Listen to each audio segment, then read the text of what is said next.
Hold on. Hello? Hello? Oh shoot, my monitor. Oops. Okay, I should not have done that. Hold on. Ah, there we go. Alright. It's been a while since I've done this kind of like development stream. Last time I did it was like when I was doing my project of like making a tank game using Raylib. I haven't continued that one since then. Because like I also just had difficulty with like Raylib itself. I mean, I reinstalled my system and I haven't like reinstalled Raylib and stuff. But yeah, it's a pretty long story. But like I'm planning on continuing that one maybe down the line as well. I have a lot of plans, but man, my drive is so low. It sucks. I think also same goes for Blorbo as well. I decided to just stream this because I did say, because there was like interviews during PGDX, like there's this like media guys that just like, oh hey, uh, we'll interview you guys at IGS and stuff. And like, okay, yeah, we'll sign up for that. And I also did made a lot of mentions as well that like, oh, this beta will be released like 2 to 3 weeks from now. That was like around the last week of July. Yeah, last week of July, and now it's like what the end of August basically, and I haven't even released this thing yet. Besides, hold on, I just realized something. Wait, oh, it's not the handler anymore. Oh right, because of the change here. Hold on, let me change that real quick to just beta 5 without the pre-release thing. Okay, my other teammates. I don't know what I don't know what I'm gonna call them in relation to this whole thing, but my code developers. Yeah, okay, I'll use that. My code developers are still not here yet.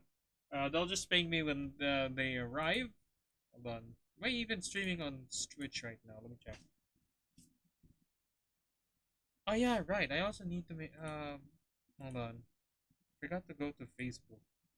We do have a Facebook page as well. Hold on.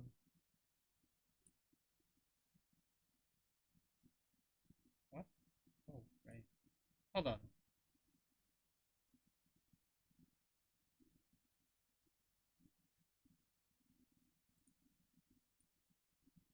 I should have done like, oh, in 15 minutes, he will be streaming Blorbo.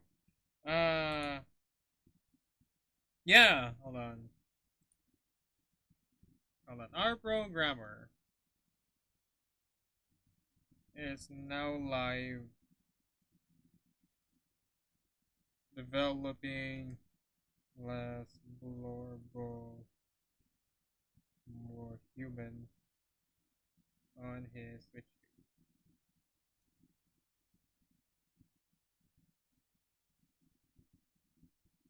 HTTPS. I mean, I just remember some like HTMLs. Wait, slash reference.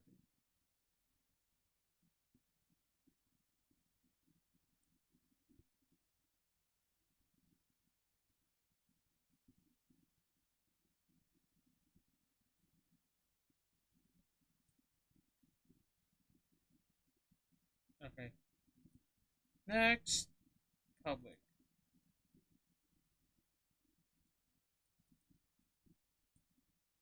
Alright, there we go. Okay, program is now live. Alright.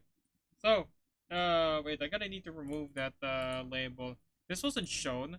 Okay, for those not in the know, like if you didn't join, go to our booth during PGDX, yeah, we made a lot of changes around like the whole gameplay and stuff. But yeah, let's just go into it real quick. Hold on. Do I have the? Okay, I don't have the game volume on because I did turn it off for because I was also listening to music and stuff. So like, yeah, I'm gonna have to turn it off when I wanted to do that. But since I'm not listening right now, oh, that's loud. Okay, gotta lower that down for myself as well. Okay, 70% sound. Okay. Yeah, so that's what they see during the whole thing. Oh,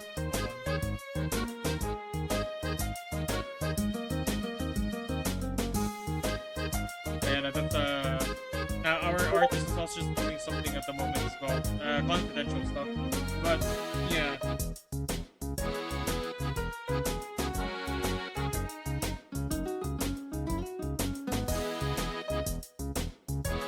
But yeah, so this is what they see. They usually have they do have like a controller while they were playing the whole thing.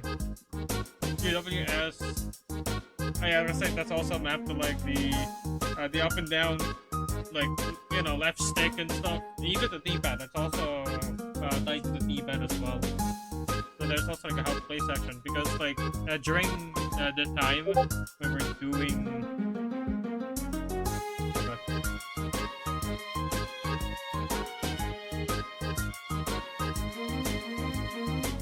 Oh yeah, like it's like during like last year we had to like tell people that, oh, you know, this is what you have to do in your game. You have to get Blorbo, like to do their homework and stuff. But we still have to do that. At least like, you know, there's a how to play section that like kind of visualize kinda to them that, you know, what they had to do. There's the controls as well, and we'll get more into this by the way. Okay, the one main change that we've done, if you notice, this 0 out of 20, that used to be a 0% that goes up to 100%. There's a good reason for that. You find offensive. Apparently, okay, this is something that I only known when we were discussing, like, oh, what questions we're gonna put. Christmas cake, apparently. Apparently, it's not that great. I never had Christmas cake, so I'm like kind of lost on that. But yeah, right now you also have to like answer questions for Blorbo because, you know, they're trying to simulate and stuff. And what better way to do it? It's still other than to like answer some questions, right? Yeah, you can like go through like all of the questions. You don't have to like answer it before moving on to the next one. This gives like oh yeah, you know, wait a minute, I realized what my error is on this question 2, for example, and then they can just like alright, that was the correct one. I'll have to say hi. So yeah, that was the whole idea of it. Once you answer all of the questions, let's just do it. I'll just BS this one. There we go. 20 out of 20. But when you reach 100% in the original game, you're going to sleep, and then like, oh, at the end of the game, you know, yada yada. But like now, you can like take a sleep. You can sleep for like a duration of a time. So you say, yeah, we have like 90% here. Let's say we can like sleep for like 1 hour. It only gives us 5% increase on our energy right there. You know, like that kind of examples. But yeah, we can like end the game here, and then yeah. It hasn't changed that much from like the previous one. I'm gonna bring up like, hold on.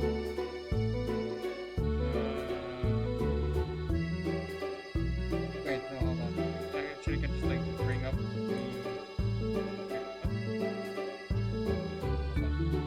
here we go. Okay.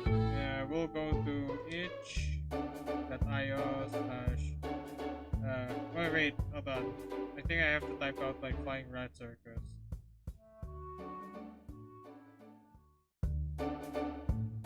.itch.io / let's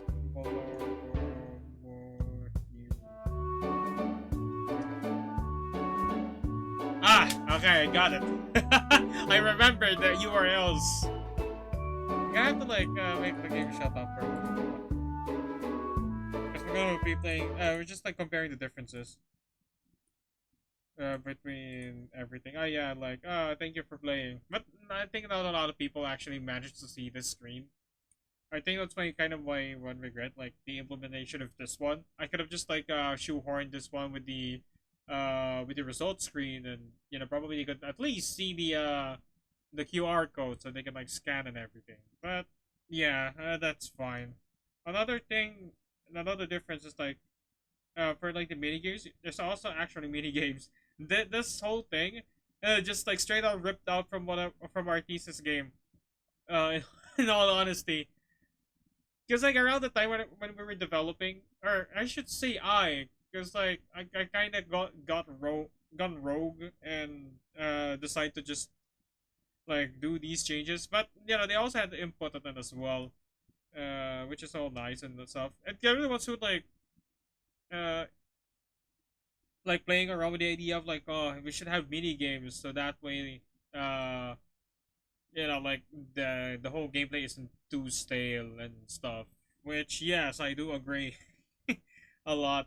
But yeah, here just okay. I'm gonna go all. Well, I kind of went all over the place with the whole thing. Hold on. So this is like the original gameplay. If it will load, there we go. This is the original gameplay. So just like you walk up, you do the thing, and yeah, you just sit here. And then just like watch it maintain, watch your stats. And if it's gone too low, you gotta do the other stuff as well.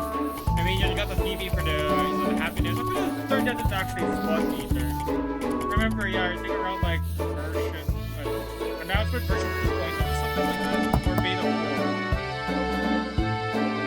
It's like so loud. Gonna change it to like maybe fun, because happiness is a pretty long word. Maybe probably a bit too long for my liking. And I think fun is a bit more appropriate, given that like you just gotta play games. Happiness, kinda yeah, but I think that really depends on the eye of the beholder, I guess. I don't know. But yeah, I think that'll be like a fun meter instead of happiness. I'm gonna rename that before the release of Beta 5. I'm gonna consult with my crewmate. But yeah, that's the whole gameplay. And that's kind of, well, not really kind of. That's why we decided to just like hold on. There we go. That's why we just decided to add the like mini games and stuff. I also just kind of went ahead and kind of expand on it a little bit and be like the main gameplay as well, rather than just like something that just pop up every now and then, like Dead by Daylight or something. Yeah, that's more human for now. Oh yeah, there's like you eat and then you select which meals you're gonna eat. Yeah, it's rather boring. But when we were doing this, by the time I started work developing beta 5 for PGDX, it was around like what 5 days, 4 days before the start of the whole thing. Which is looking back at it, not really a lot of time, honestly. And during the first day, we had to like dip out because of a big bug, your show-stopping bug that happens. Like when you ended the day by by running out of time, and you were still like doing something, the results screen would be covered up by the activity you were doing. So we had to like pack up everything like pretty early, around like 3 o'clock if I remember correctly. And I went and fixed that bug, and also like revised the questions because the questions I provided were utter crap, honestly. But that's it for now. Yeah, the rest of this development stream is to just polish up the game, because like there are still some bugs that we still have to squash, and I think there's also some other quality of life changes that we may want to consider. Because like right now, like for example, when you're doing mini games, you're going to like instinctively press space or A actually to like interact with the stuff around the mini game, but that is reserved for getting in and out of like an activity, which is kind of counterintuitive if you think about it.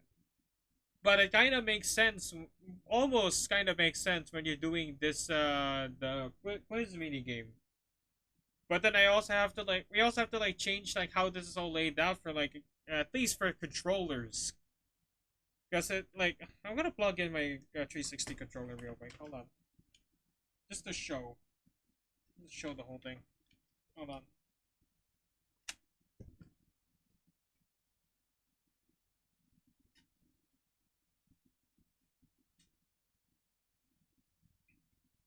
I think I should have done that before actually starting the stream. Ah, there we go. Okay, that actually is a bit. Yeah, XYB. It's still being presented in like a list form, which I think it would have been better if it's like X is here, Y is here, B is here. Kind of like the things you see in what kind of name? Deus Ex Human Revolution, where there was like the the dialogue choices are like there's like kind of like a trying diamond shape of sorts with like hexagons, and it lists like the stuff like up here, down here. You still control it with like d-pad if I remember correctly. I played it with my mouse and keyboard, so I have like a faintest of idea how you control it with the controller. But yeah, the the layout is there, so it's like okay, maybe we should implement that later. And there's also just a lot of stuff as well, like presentation stuff. I know our artist is rather busy with with her own projects as well. So I might just have to supplement it with like the placeholder ones, in the meantime. But I guess that's about it, really. Yeah, I think. Well, I also have to wait for one of my group mates because like they mentioned to me like 2 days ago that they wanted to remove something from the game, but they haven't told me about what to remove. So, and they said it's kind of a difficult thing, or at least I'm interpreting it as like a difficult thing to do. But I think that's something we're gonna have to discuss like once he comes in. Like I think during the stream, he's still eating dinner at the moment. But yeah, guess that's it for now. Right now, I am going to develop the no, I'm still gonna have to like fix up some stuff. I'm gonna have to, let's say, yeah, I'm gonna have to make this one the main scene. Actually, I'm thinking of like just making like a scene that loads in the like settings and stuff, and then go from there. Yeah, I think that's like a better option to do because I think right now, uh, let me open it. I need to open it. There we go. Okay. Because like right now, I think it ties into. Wait, no, hold on. Actually, I think there's like a global scripts. Wait, I think it's one of these ones. Handler. Oh yeah, there. This is the one that actually handles like loading and stuff as well. So I think I want to like decouple this one from like an actual from a uh global script in what's it actually called global script? Hold on. Global, it's just global. Auto load.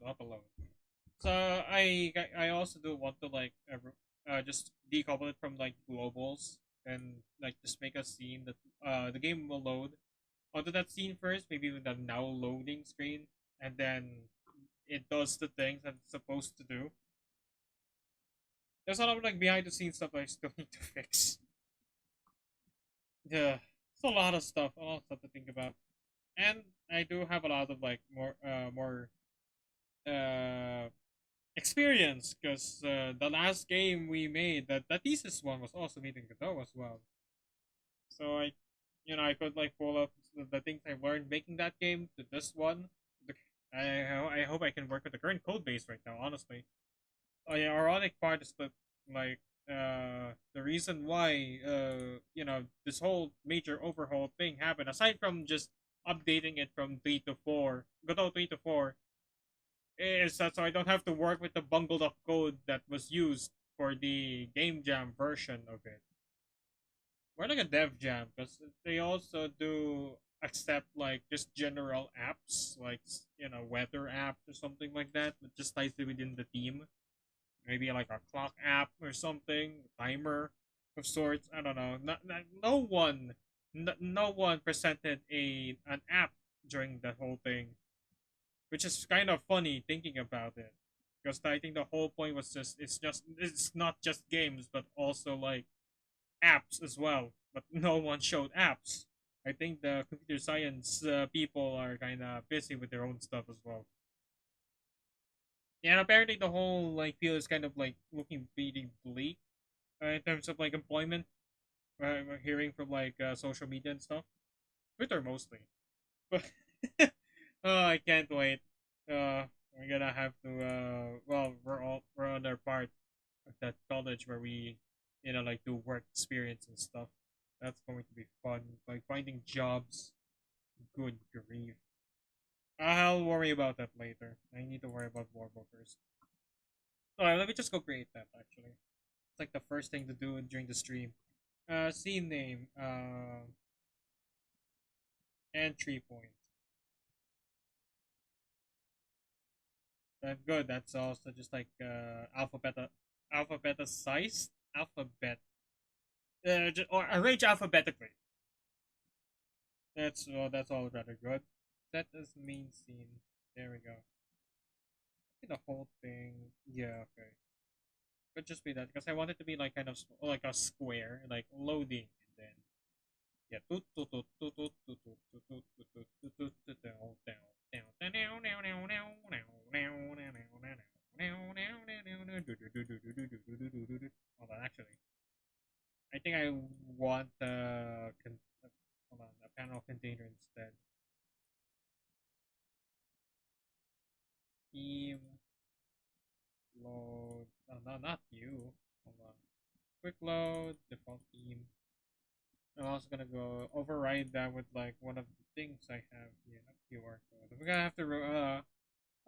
gonna have to like remove the PGTX related ones uh from the build that I'm gonna send out. No, not from the project files entirely, but like because I could just export it and then just not include it from the exportation process. So nice.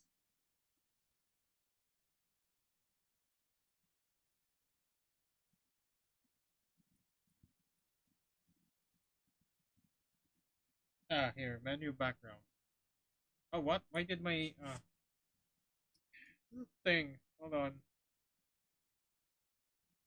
I'm gonna be a worry about my headphones like turning off by itself. I kind of want to play some music, but like when I uploaded the last one, hold on. I don't know if this is all confidential and stuff. And I'm not supposed to show it. Coding with Raylib. Cause I remember, yeah, copyright. Oh, what? Oh, yeah, there. The apparently, cause I did use Electronomia, like even when I was still doing like Minecraft videos and stuff, I did use all of these. I think like at least these at some point, and like I don't think I had any copyrighted stuff. I don't know why. Affected to monetize the video. What can you do? I don't. Yeah, from on behalf of we are Era Music TV on behalf of Electronomia. I think that's legit. I'm not sure. What? No, no, no, no, no, no, no, no. I didn't mean to click that. I don't know how to like. I've been using Hyperland for like a month now, and I had the sensitivity to like -1 at this point, and it's still rather too fast for me. I don't know if like setting it lower would help because I remember because from the documentations only goes to like from like -1.0 to 1.0, and I think anything lower than that would not really do anything. But yeah, that's that. Come on. Yeah, so that's like a kind of freaky thing that happened. Maybe I could just like play incompetent music from Kevin MacLeod. Probably. If I'm getting too annoyed of like having to turn on my headphones every time every 30 minutes or something. Well, not really 30 minutes, more like 15 minutes if I could surmise. Anyway, so I'll get back. I'll get back to topic now. Hold on. So entry point. You need to make the texture, not the 9 square. That's for sure. I kind of wanted to change that to like an actual like 9 square, not really a 9 square, but like a tile grid. But when I was like doing it, I have no idea how to do it.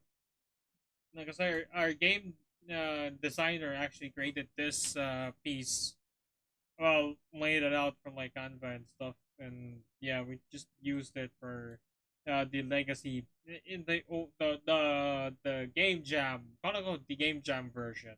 This was like the uh yeah the hold on, my head kind of hurts. Hold on, let me add in a label.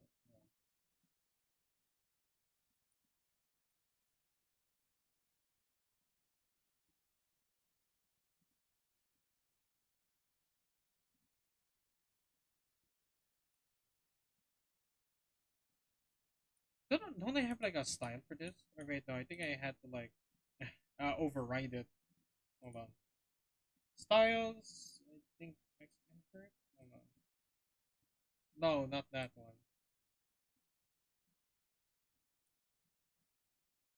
I think like the left button there. The default. Okay, we'll stick with default then.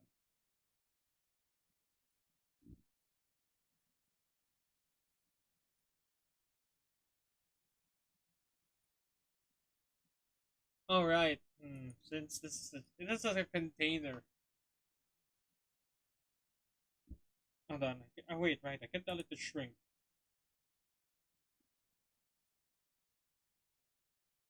And a label. Layout and then container sizing.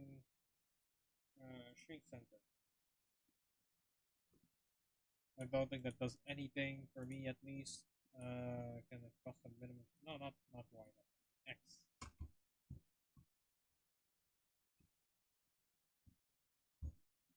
I think it helps if I know what the size is. 600. So maybe around like 800. There we go. Okay, that actually looks good.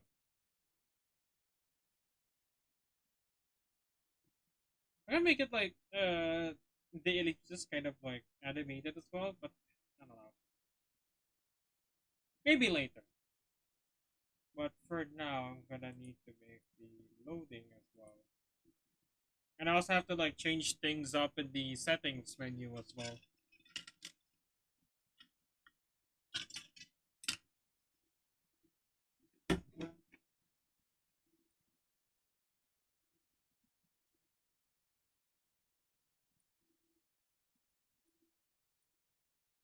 Why put it? No, that's the game itself. That's game logic. UI settings.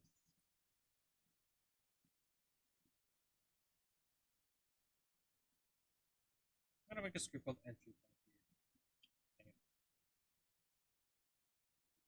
There we go. Inherits control. It could just be node, because I'm not gonna be modifying anything on the control node. But that's fine. Class. I know that like a lot of people would just put the class name on above extends, but I just like to do this because it feels like like a hierarchy. Like okay, this is from control. Hold on, class name and hold on. Let me illustrate. Because like you have something like control, right? Control, and then maybe like below that. Wait, which one's my pipe again? There you go. Stuff like entry point, and then like maybe wait, hold on. The ligatures. Hold on. And then like next to entry point would be like start or some starting point, something like that. And, it feels more concise to me. I guess it's laid it out like this. Like it's easy to follow like the inheritance and stuff rather than like the other way around, which I'm doesn't really make too much sense to me at least. To each of their own, honestly. To each of their own.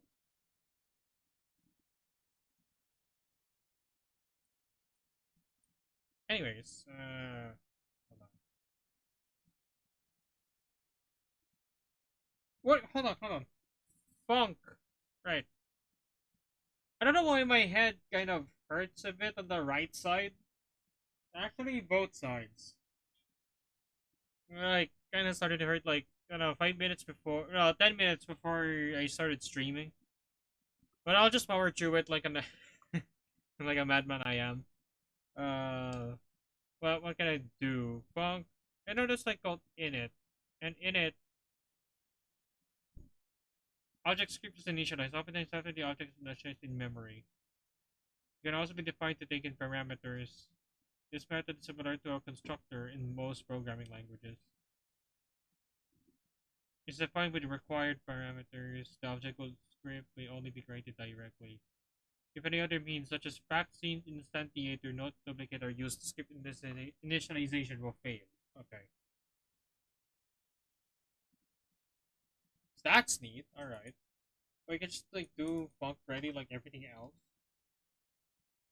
Because I need the wait. No, I think I can just do init mate init, and I think in settings I gonna need to wait a minute. Oh wait, no, it's in the handler. I'm here. Okay, there's static functions. Thank goodness I made the static functions. I'm gonna cry if they aren't by this point. Hold on. By that point, wait, because I remember I also have like in handler. Oh no, that's not it. Oh, legacy code. Oh, okay. I think I cleaned that up. Kind of cleaned that up already. I'm gonna need to verify later though. Where are you? Scenes. Oh, what? Oh, there's. I think it's an object then. There, handler. There we go. Yeah, then there's the saving and loading. You could just like remove that. No biggie. And if there's like any code that wants to call that, I can just remove the handler part of it. And I know I'm like violating solid principles by doing that, but I would rather uh clean it up now. I'm still in beta. Okay, just clean it up now and then worry about it later. Then like I'm gonna have to worry about like that janky implementation like 5 years from now or something. When I decide to like make when we decide to make less Blorbo more human remastered or something, and it'll be like a headache to like follow through. So I don't know. Yeah, I'm trying to avoid future headaches by doing that. By doing short term code breakage. It's kind of like a oh, oh my goodness, my I need to hear the Discord pings in case he comes in. Okay, there we go. But yeah, where was I? Yeah, because I would rather like sacrifice short-term code breakage and long-term headaches for now, at least. I mean, the code base is still kind of relatively small. Like, not there's not a lot going on, and I could, yeah, like, wait, no, not you.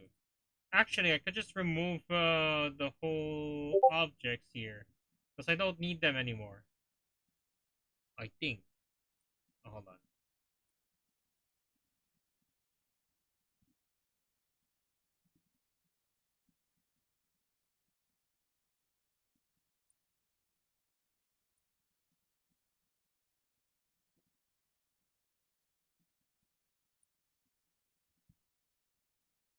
Okay, no. No, it's nothing. All right. Oh, wait. Oh, my head. Save file, load file, yeah, cause like there's static functions. I don't need to like to instantiate them anyways. Cause I could just call them whenever I want. Basically, to JSON. I could just combine it to one single file and be done with it, honestly. I don't know why I do this myself sometimes. Save file and then do JSON, load file from JSON. Kinda redundant, honestly. I could just make a file system and be done with it. Maybe I can do that right now, honestly. Uh, there's a lot of like decisions I made, code based, and I kind of regret sometimes. Oh, well, that also just comes with like experience as well. Like once you learn like you can do this thing and do that thing, and suddenly your janky workaround for like what you did like a year ago sounds crazy, and you want to replace it. Sometimes happens, maybe a lot. Wait, I could just put it in handler still, yeah. Because they handle like meta stuff, like settings. I should just call this one handler file system. I just put the code in the to and from JSON as well. Without let's just call this one save JSON and then load JSON. I do have a system in disturbed waters where like it checks like the dictionary, compares it to like a control dictionary. So whenever I like, updated it, it will like scan it and see if there's anything missing from it. And yeah, like it will like save the overwritten one, so it has like the new definitions and stuff. Hold on, what?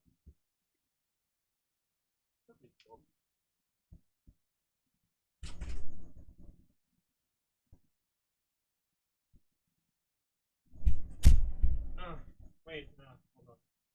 Another dog trying to scratch my door, trying to get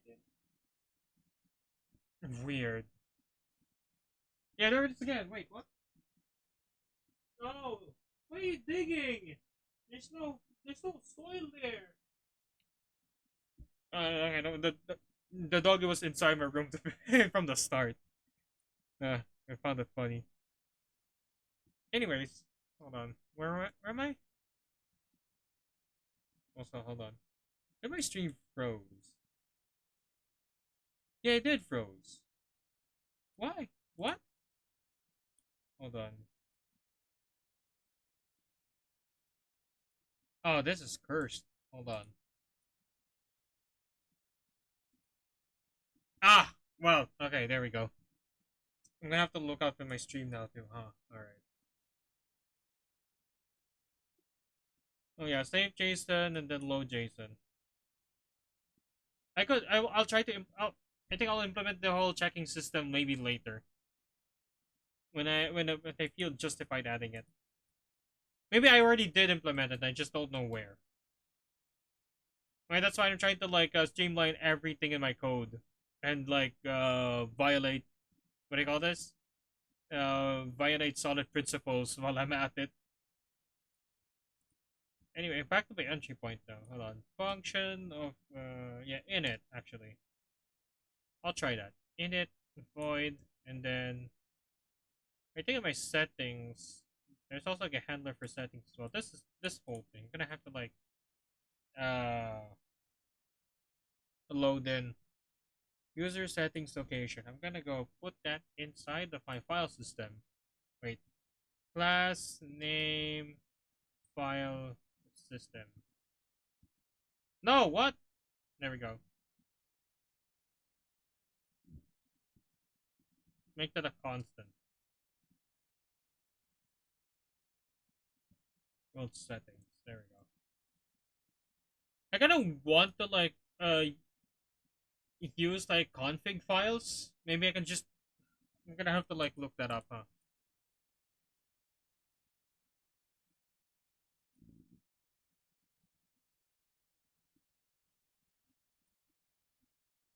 Now let's look it up right now. Hold on. Godot. Hold on. Godot config. How do I implement config files, sir? Helper class to handle ini files, style files. Yeah, that's what I want. Variant values on the file system using ini style formatting. The stored values are identified by a section in the key. The stored data can be saved to or parsed from a file. Your config file. Hold on.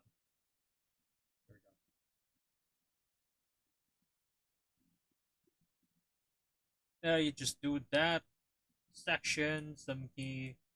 The stored data can be saved to or parsed from a file. Your config files objects can also be used directly without accessing the file system. The following example shows how to create a simple config file to save it on disk. Make a new config file that new. Okay, so it already has like things to go for that. Config that set value. Save it to file. Overwrite if it already is used. I guess I'll be doing that. Although, because my problem right now is the game itself is still calls some settings to JSON, so I'm gonna have to essentially like do a little bit of funny and replace all replace all code that tries to get it, basically. But also that also kind of defeats the purpose of like wait no, not really defeats the purpose. I need to like uh from this init. I'm gonna pass. I don't want to see that red. I'm gonna have to like find out how to like pass to the handlers, which I think loads before or after init. I'm gonna experiment with that in a bit. Wait, no, handler music. Okay, that's the only thing And it calls for handle that music. Hold on. Check if not desktop cool. Oh yeah, right.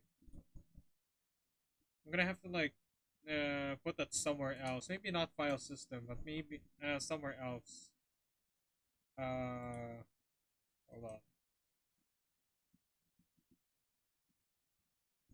Script, yeah.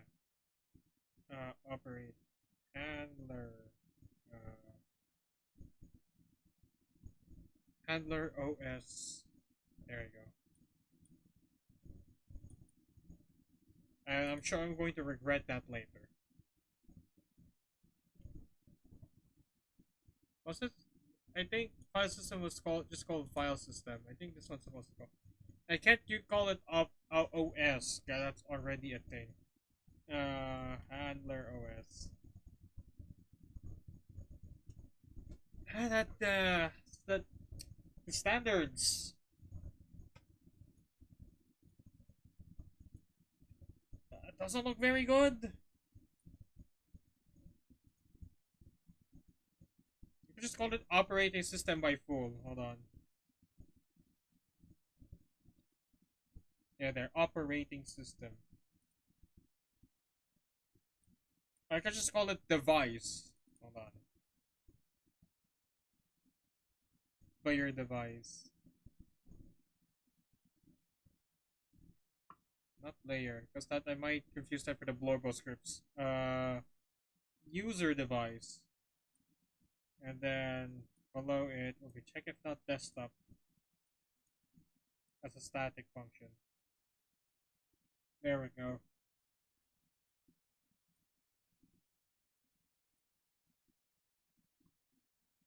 So this just checks if I think only like one like I think it's only like the quit button is using it. But then again, why would I want the quit button to be disappeared if it's on mobile? I think it only makes sense. Oh my god, my headphones. Like it only makes sense if it's on web, kind of. But then you're gonna have to like refresh the web page if you want to close the game entirely. It's kind of annoying. Like there isn't like a clear way of like quitting out of the game because the sounds are gonna be blaring and it's going to use resources while you're doing your other stuff as well. Hold on, I'm gonna make another one. Static. Wait. Static func check uh if mobile. Just gonna return a bool. Where's my buttons? There we go. Return OS that has feature mobile. Yeah, check if mobile. I think that's just going to turn on the virtual joystick. Or wait. Hmm. I'll figure it out if I'm going to need this or not. But that's one thing I could just remove from handler.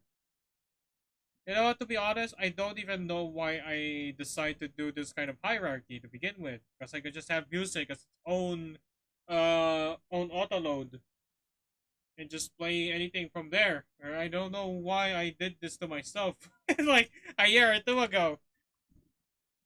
I think my idea was that like I'm gonna have like I did have like the save and load, and then I'm gonna have like some other stuff as well. Like I just go dot handler dot music, and then do your stuff. But that sounds kind of dumb now that I think about it, because I could well I'll think about it more. Yeah, hold on.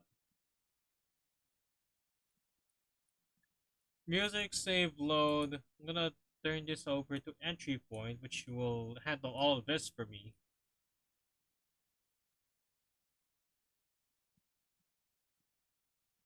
Hold on. What am I thinking? And then I think do I have like a handler settings? No, I don't. Okay, hold on. Because I do have this entire settings thing, which is I'm gonna be placing it at UI instead. There's the settings to JSON, If it actually launches, then no, I don't think it launches there. I don't think it likes to. But yeah, it looks like this. If you go into like the settings for Blorbo, like I think some Godot, and then that's Blorbo more human. You find settings to JSON. You'll find this. I still don't have anything to control controller glyphs yet, but I think that's something for me to think about later. Honestly. But hold on, how do I make a config file then? Like, it's a default config file.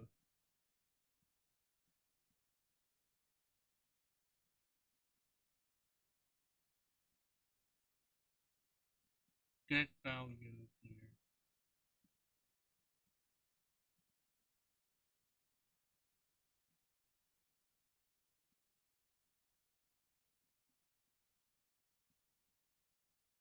Hmm. Get sections.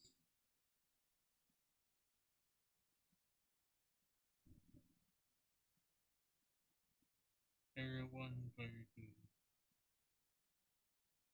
Oh.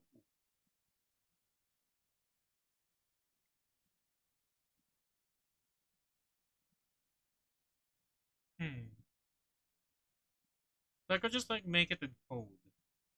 Like in like GD script itself.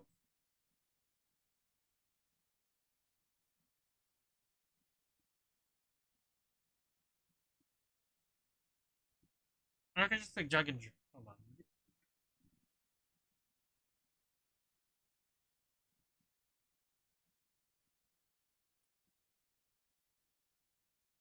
You know what? Hold on. I'm gonna remove them. Handler save and handler load. And because I already like. You know what? Hold on. Let me go through the game. Okay, there. A type to call function from JSON and base null instance on a null instance. It's in handler GD. Oh right. Well then, okay, that's kind of awkward. Hold on.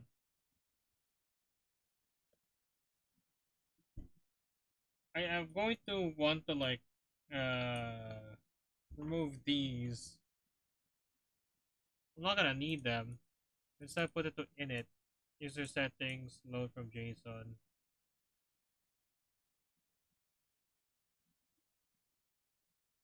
User settings, that's supposed to be file system,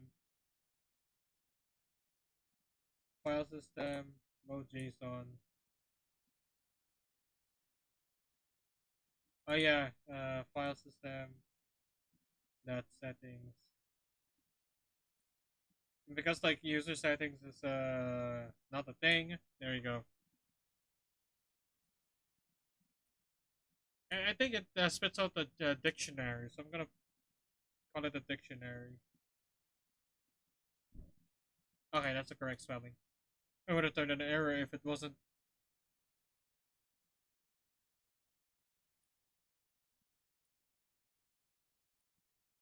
If user settings is empty, that means it's an empty dictionary. It's going to wait, file system, save JSON,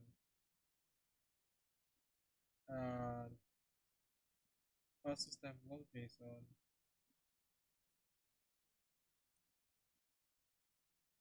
Oh yeah, it does have a default setting somewhere. Hold on. Default settings is in script settings.json. Yeah, you know what? Hold on. I could just pull something funny as well. Hold on. Can variables be a static? Yes, yes it can. Okay, good. Because I could do like static, constant, and then the thing. So like if I were to call hold on, where's settings here? I could do that right now. Not the most exciting thing about like game development, but it's something you're gonna have to like deal with if you're going to to take this all up. And it's not just gonna be like oh the game logic, like if player touches this enemy they die. I'm gonna code that. It's not just gonna be that. If you're gonna be a solo dev, because you also have to like deal with like kind of boring stuff like this, where it's like oh you're going to deal with like this the the middleman as well between the game and the player, which is like the computer and the OS and stuff. And without like settings, like like the volume, like is it like does the player want like lower volume or higher volume, stuff like that. And I'm blubbering on a lot, but it is what it is. I could just make a settings that any if I put in a handler, but if I'm gonna put like settings into UI, and that'll be just like to oh wait, no, maybe in handler it's stuff actually, because it does handle like a lot of stuff. Display OS visibility. Check if not desktop view free. Where did I use that? Oh yeah, right. I think that's the quit function. That's the quit button. Hold on. Hold on. I'm gonna quit that for now. Wait. Okay, there we go. Like where's the UI exit? Yeah, wait, quit game. That okay, that GD. Okay, what's inside of you? Okay, well no. I don't know where I use display OS visibility then. If handler check, if not desktop, queue free, press connect, exit. If not exit, get tree and quit. I don't know what else you want from button.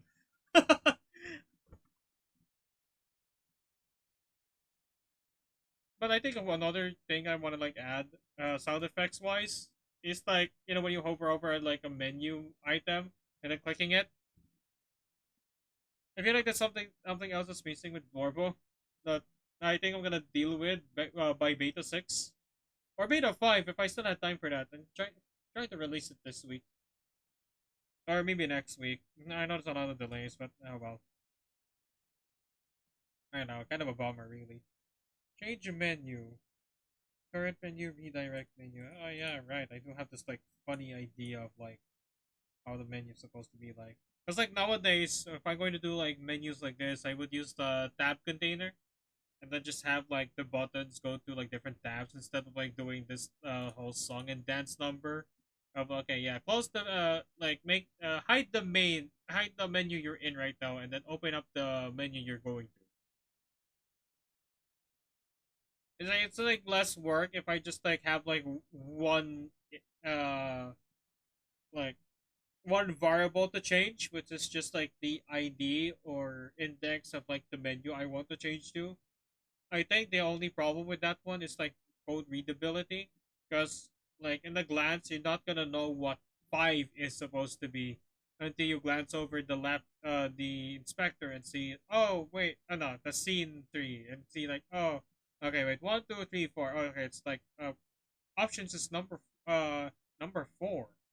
Maybe, well, no, technically it'll be number 3 because it's 0 index, if you like remember that. uh, well, I could just keep this whole system in place. I mean, it's already here. I don't think there's any point in like change. I don't know why the testing label's there. But yeah, yeah, it'll just stay there unless like things get too complicated, and I'm kind of like forced to change it into a tab index. Well, it's kind of rather funny if that's gonna happen, but it is what it is. Or maybe not. Maybe I could just like if I'm gonna need to learn more about tab containers. Because I do wish, like, if you say want to open credit, if I want to open up like credits, I just have to like drag and drop like say credits into here, and when it's open, the other ones will be closed. So that's the only ones, yeah, stuff like that. Mumbo jumbo. What am I doing again? Hold on.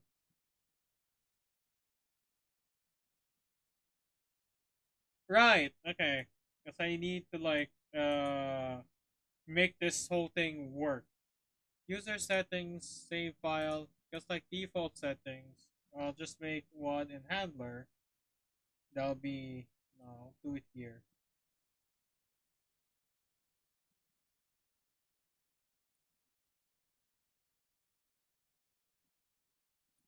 kind of want to rename, like, instead of like handler, it's like something else more generic than that. That actually like indicates what it's supposed to be for. Nah, it's fine. No, let's go config.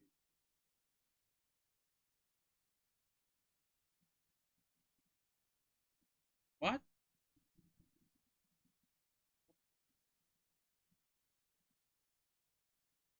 Helper class to handle in INI style files. What? Why is it not here then? What's ref counted?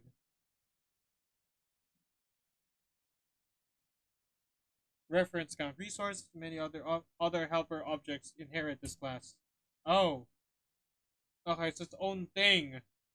Great. Okay.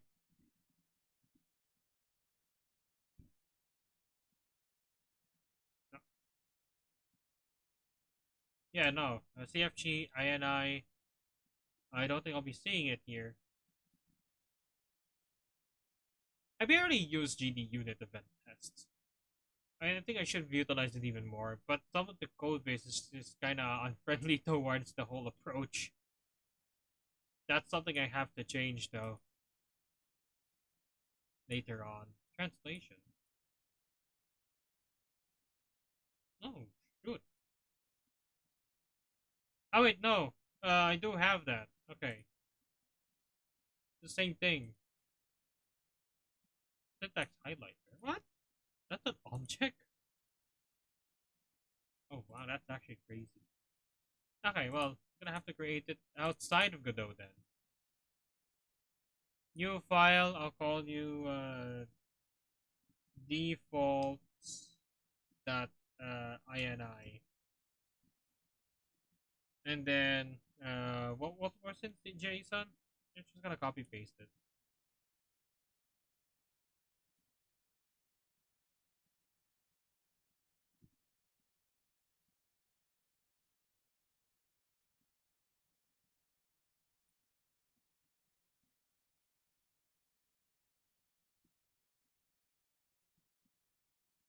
That's audio.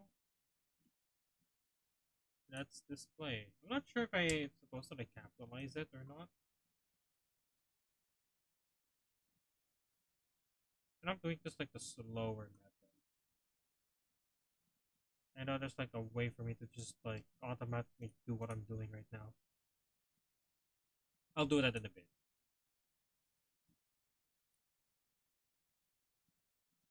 I'm not even sure if I'm doing it correctly. That's another problem. It's INI or CFG. It's called CFG. I'm gonna have to replace that. Defaults that's CFG. There we go. Okay. It actually turns into a cogwheel icon. Let's go. I'm gonna have to replace all of that with just with nothing. And then there we go. Okay, now it works properly. What was? Okay, there are no commas. All right, I can just do this. There we go. Okay, everything's removed. All right. Defaults that's EFG just looks like that. Although my problem now will be like, how am I gonna update it if like say I added like uh a window resolution? That's gonna be fun. Maybe I could just like look it up online.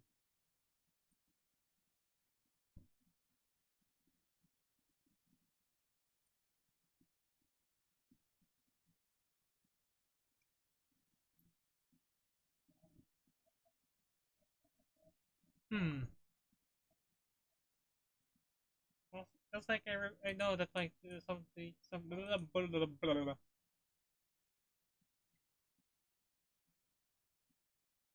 not for game itself.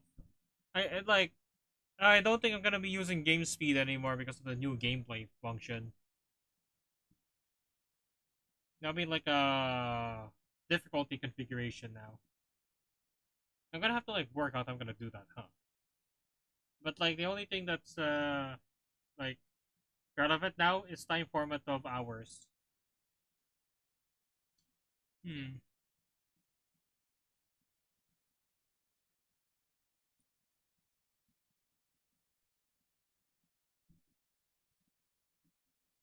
Hold on. We also like think about this real quick.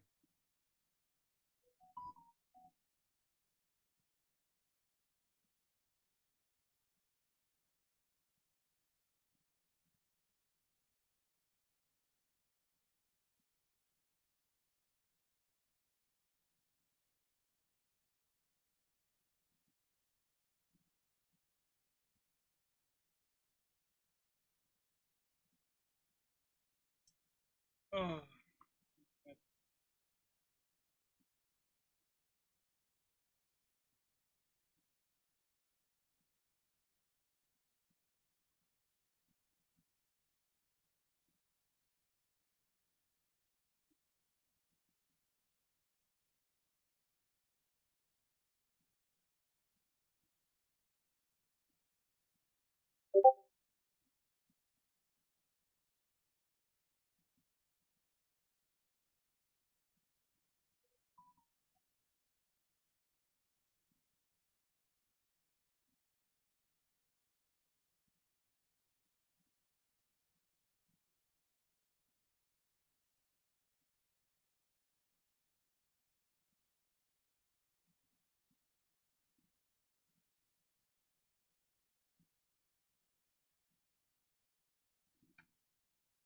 oh boy.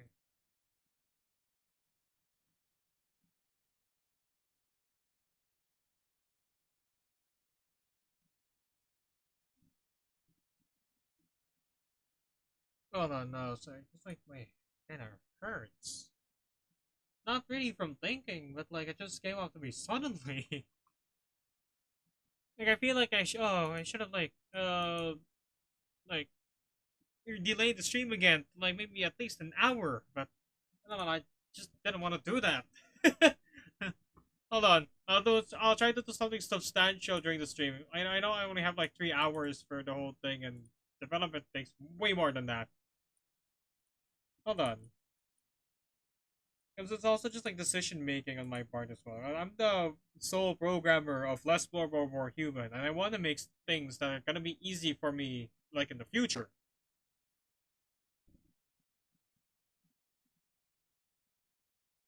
Do I want to go with stick with JSON format, or Do I want to go with like configuration file? I think I want to go with configuration file to be honest.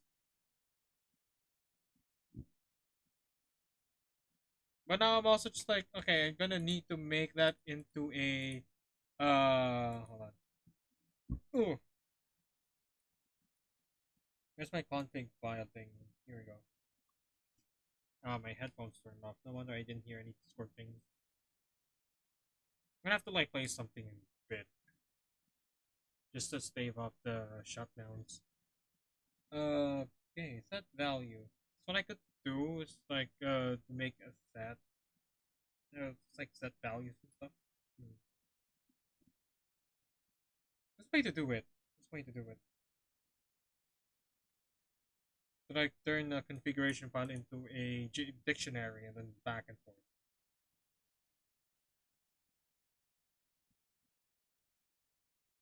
Hold on. Score data. Oh, hold on. Wait, you know what? Hold on. We could just like there we go. Okay, I could just do that. All right, makes my life easier.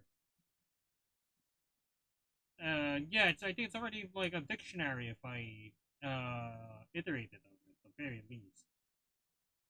Power player name. Wait, error config load.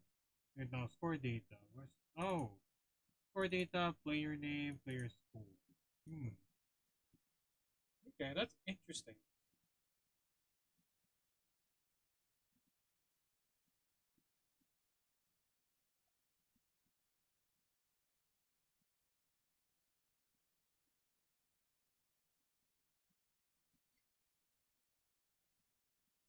Okay, wait, hold on. File system. Where's my file? Handler file system.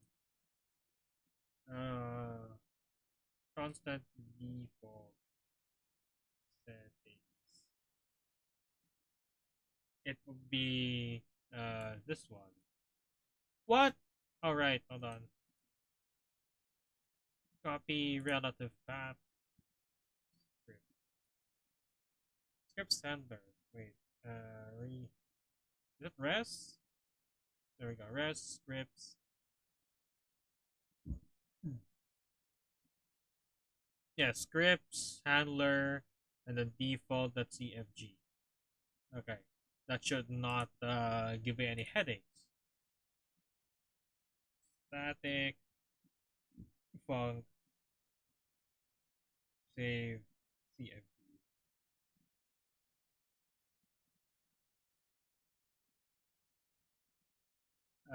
Data. Actually, how am I gonna do this? Hold on. This because like there's nothing much here. Kind of substantial. I think this is like a good way to get started doing it. But like, man, hold on. Section config files, config new, and then you set the values and stuff. You save it. Config that save.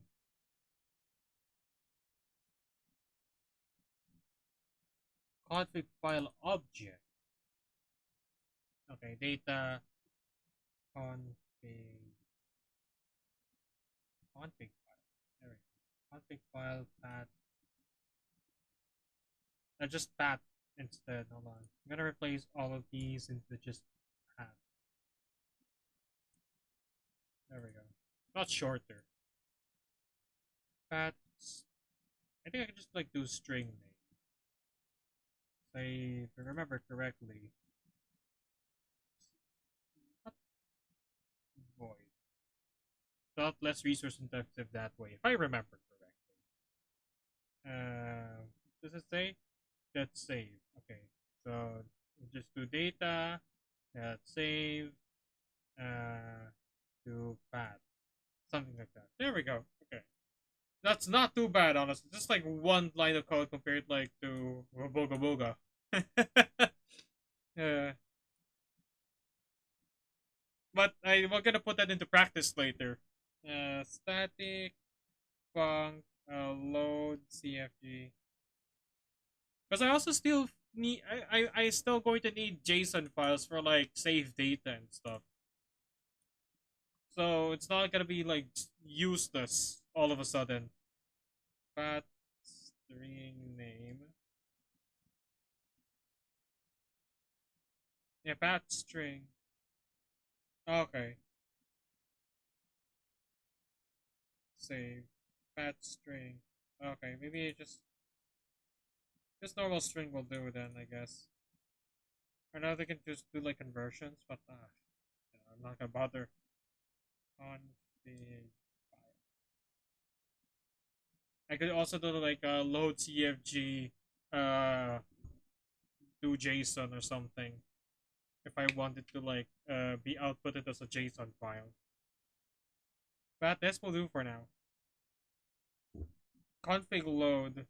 Seriously, that's it. Var config file. Let's make it long. Config file. No, just that, right? No, config file that new. That new. And then you do config.load. Do a return config file.load from path. Oh, okay, that's not an error. Oh, it's error type because the function return type is config file. Okay, so it returns an error then. Config file. What's an error? Oh, int. Okay. Returns okay on success or one of the other error values if the operation failed. Okay, so I'm gonna do something like this. If like bar error, is it int?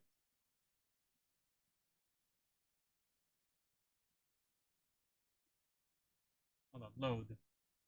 Error. What's an error bool? Oh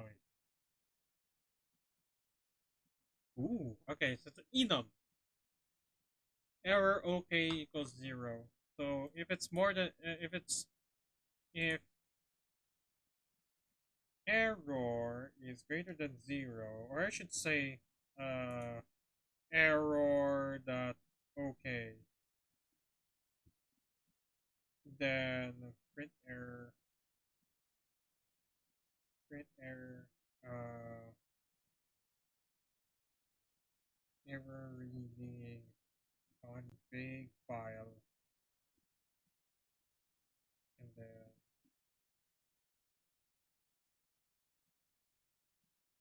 wait, do this error. There we go. Okay.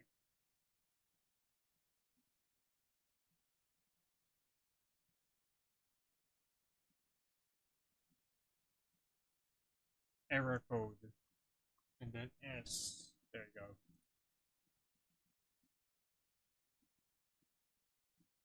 Do I just return the config file? Will that be okay if it turns out to be an error? I have no way to test this, by the way. Like, I don't know how to test that.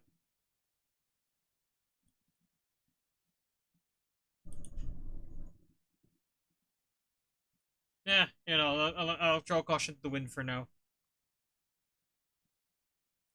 I know that's not a good thing to say on the development stream of all things, but like, it's still beta. All right, and granted, this is not final product yet. I want to like collect some error. I don't think it's gonna break your system. Like, I also do play Blorbo from time to time on my own system as well. If it breaks, I'll let you guys know. I'll push out an update. But like, as soon as I fix my whole system. But yeah, for like this is the pre-made engine. Anyways, I have confidence that the entire Godot team is not gonna screw all of us over. I think. Hold on, carry on then. Hold on. I think that's supposed to be a config file now. Config file load CFG, and then like settings.json will be settings.cfg.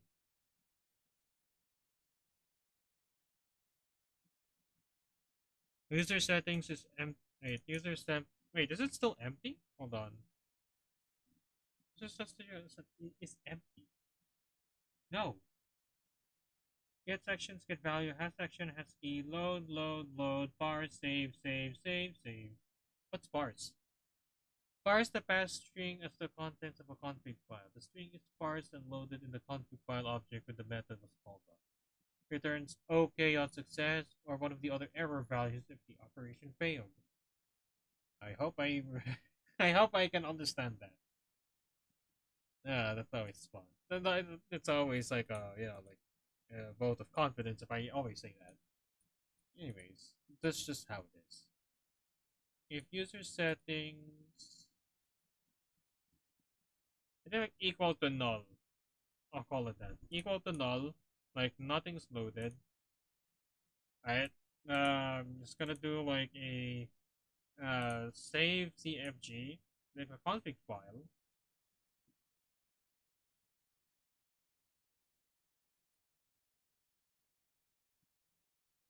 Load hold on. Load CFG. File system. Okay, that's supposed to be settings. This is supposed to be default. There you go. User settings is equal to file system. Wait, actually, hold on.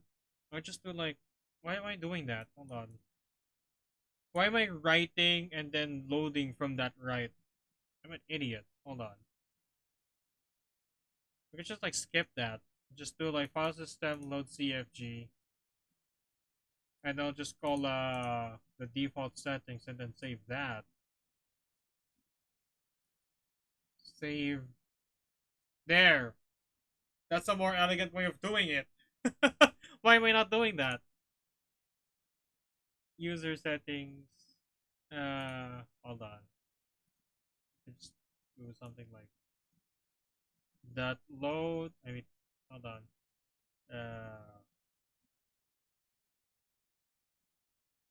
Wait, what? Hold on. Get value. It's get value. Get value from like game. Oh, what? No, not there. Language. I think that's how it's called, right? By going to load something, get value. Okay, yeah. Game language, and then I'm gonna have to do like the set volume bus.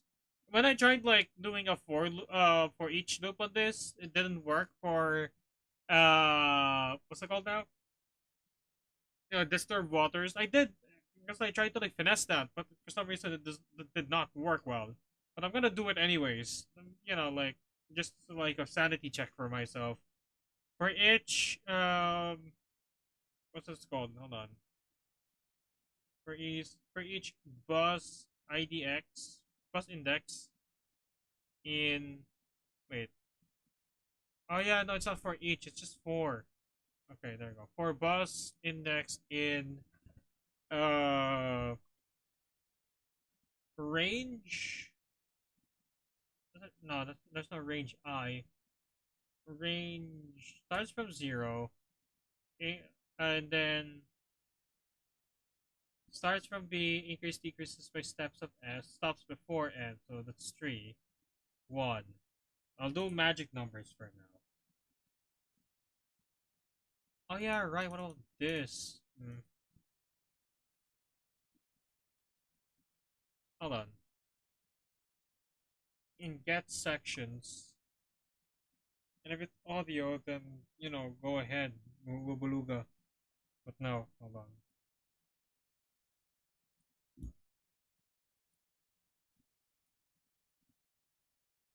I'll just save this snippet for now. Oh wait, no, that's not how you do it.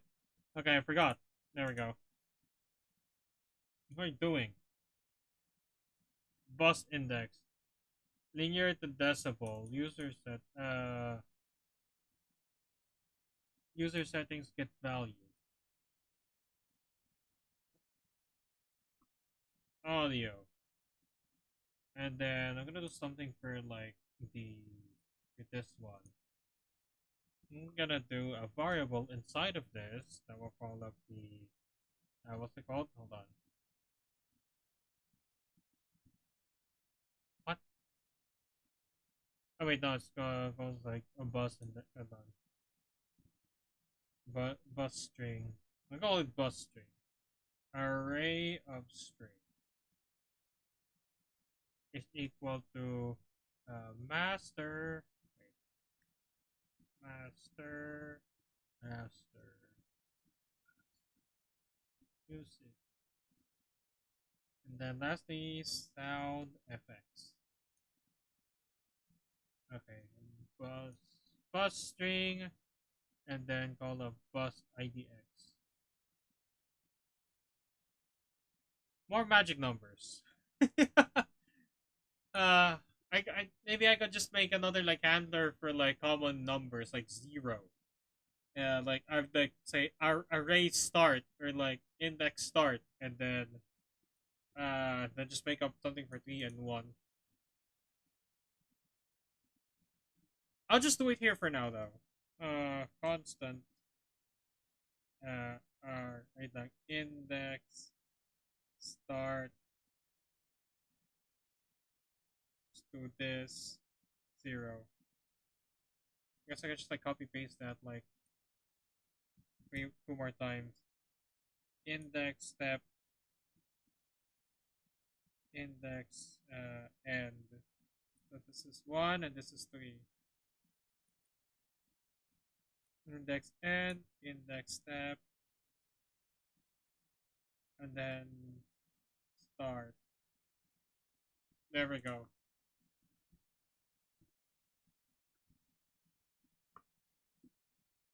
Display mode. Alright. User settings.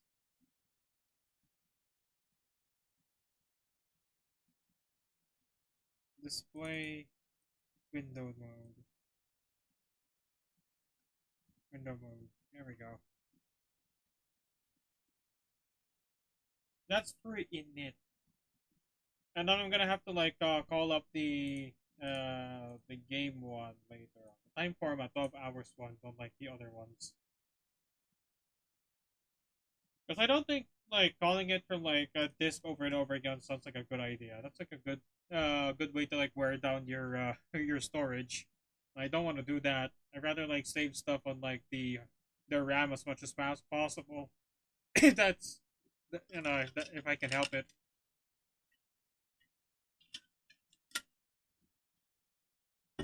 Ugh. And then like just commit it to memory that like yeah, I want it to be like 12 hours format, please.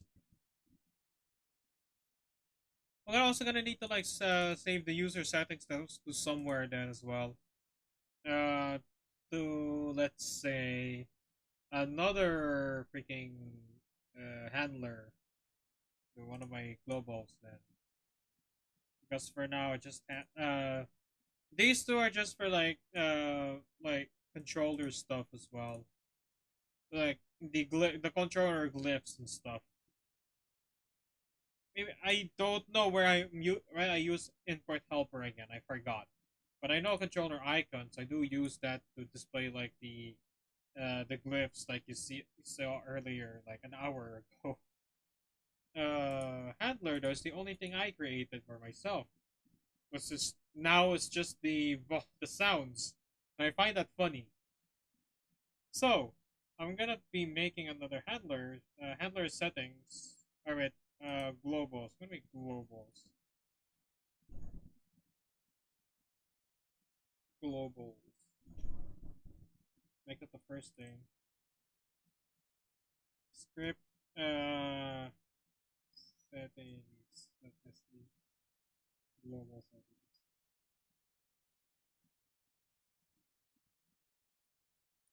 Then I'll just like remove stuff if I need the fast name.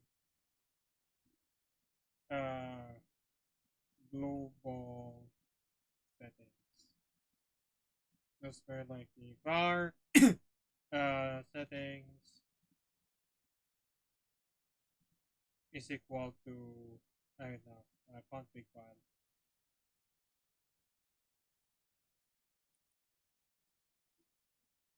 Hmm. Project project settings. I remember that I cannot call it like global settings. And I can't really call it settings because I already have like wait. What's inside of it anyways? Forgot. Oh yeah, because I already have like a class name called settings. Grab current settings. Visible false. Apply settings. Print applied. Return. But if not, current settings is called handler uses settings. What the heck is this? Enter. Why am I using this? Why am I using this? Apply settings. Let's just like to apply it. Handler that's saved. Just I should replace that just in case. So file system. Say save JSON. Handler user settings. Handler user settings. I think the handler still has there it is. User settings and default settings. I'll just keep that in for now and then replace it later on. That sounds like a fun idea. And then I'm gonna have to track it down like 3 months from now. Whenever there's a problem. Can you really call it global settings then? I'm gonna upload it. I can just call that auto settings or something. Something stupid like that. But let's go to scripts. Where? Settings. Oh no, it's handler. And then no, no, it's what am I doing? Global settings. No, then can I do that? No, can't invalidate. Must not collide with existing global script class name. Yeah, that's why. Uh, GLAW settings. Or it's no, like G settings. Hold on, let me think of a name. Hold on. Uh,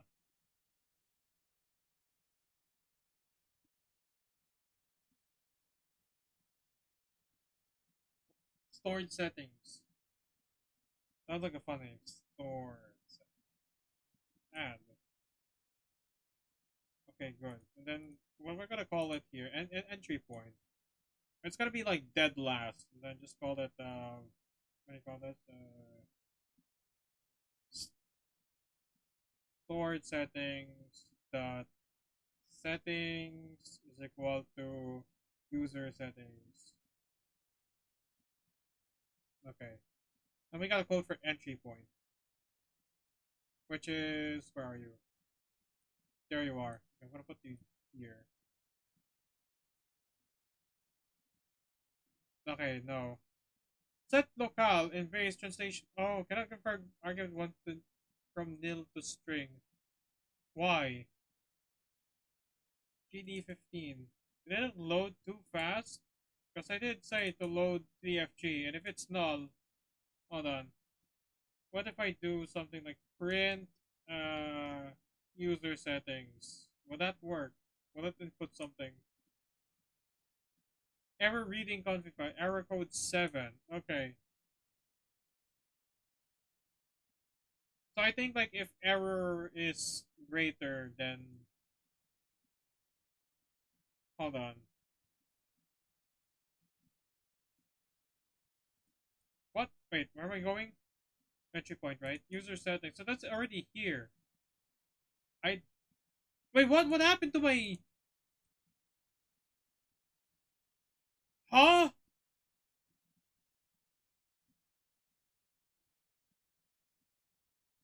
I don't like it when Godot plays funny with me. Cause that sometimes happen. But yeah, there feels like I was schizophrenic.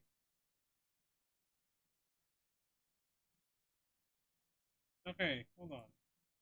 Config file is the okay. So it did call, but what on earth is that config file?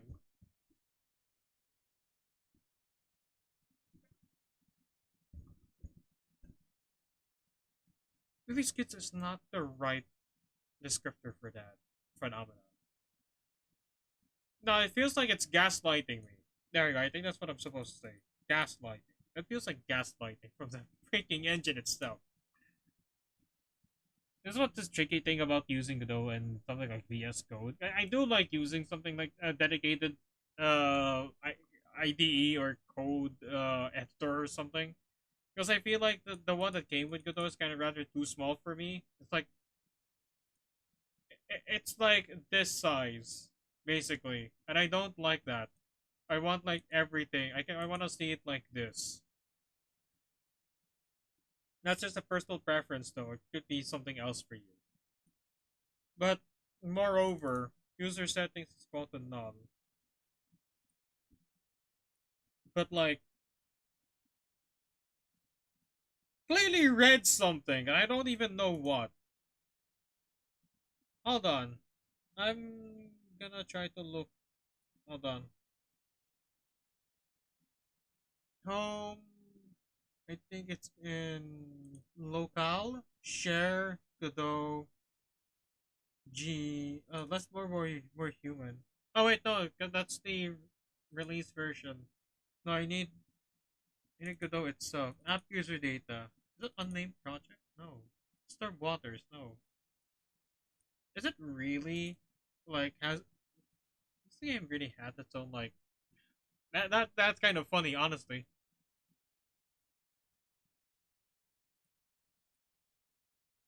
That would mean that like I'm gonna have to like wait first export. I think for oh, I'm gonna download the export settings later. That's funny though. Does that mean that like 3D script export mode compress binary code and smaller files? Yes, but like why is it called? The funny thing about it is called less Blorbo more human like this. But I feel that's kind of sketch because of the comma. Can we make commas? Wait,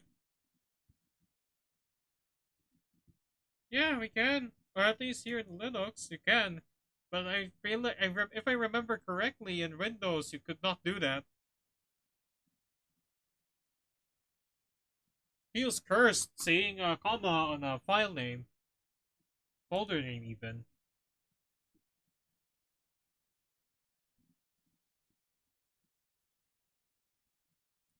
Hold on. Okay, nothing Windows. Run. Hold on.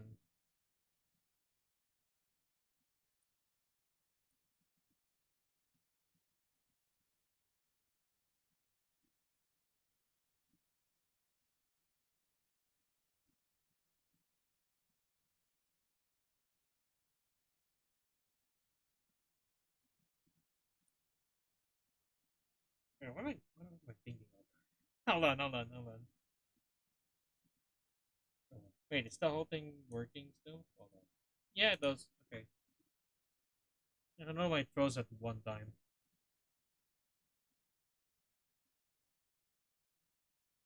So I need like another way to like figure out that like, oh, its user settings already loaded.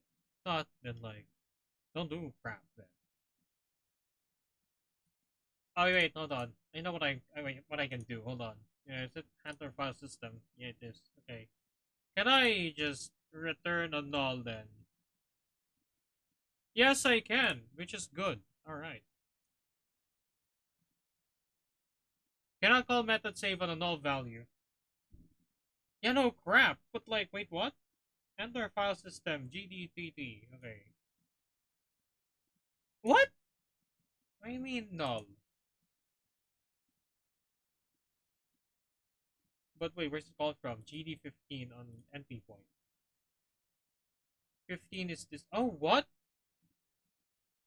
What do you mean default settings is not does not exist? Hold on.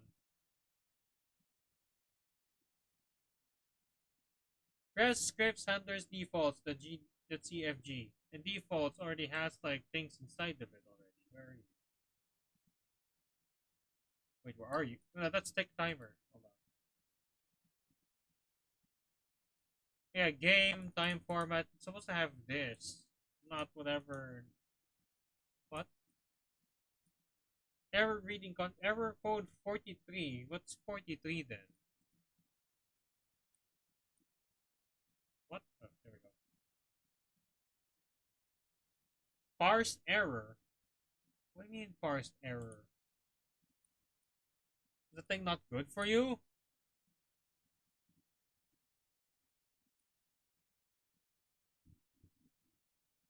Hold on. I think this is just like a temporary thing. Static func build settings CFG. No. Void.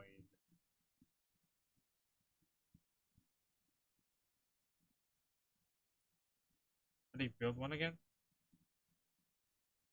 Come on. Let me click. There it is. Okay. Config that set value.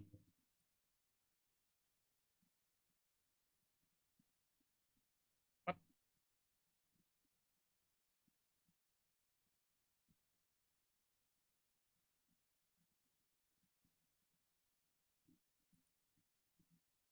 Config file that new.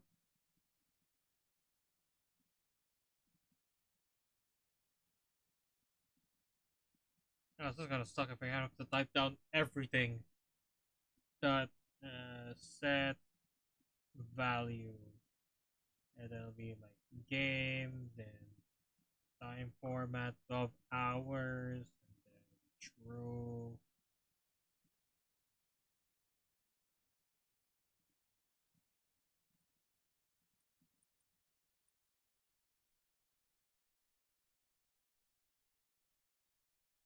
Wait a minute, I think that's supposed to be a. Wait, what? Oh yeah. Oh, that's we. Okay, maybe that's also why. Hold on. That's supposed. There we go. I think that's supposed to be. There we go. Maybe that could also be cause for it. The parse error. Okay, I think that's where the parse error came from. Actually, you know what? Yeah, maybe. I'll just save that. You already say default to TFG. Reload the thing. Ah, there we go. Didn't crap out anymore, but there is more problems though. Oh yeah, right. Wait. Oh, there, settings at CFG. Let's go. Oh, hey, look at that. It did it. Let's go. Good. So it's going to be using CFG files instead of JSON, which is all well and good for my book at least. I'm gonna launch the game again. Hey there, it read the config file now. What's the errors? Node.found save relative to root handler. That's fine. I'm gonna have to remove that later. Again, rebuilding the whole code base again. You know, if something doesn't work, rather than just band-aiding, just like make a new wall. Break it, break the wall, and then build another one. But hold on, what am I looking for? Oh, yeah, in remote, there's this thing called storage settings. So what's inside of you? Oh, what? Member settings, and then object ID 92. Wait. Oh yeah, there 92333720 yada yada yada. So it's already stored there. As a test, I will be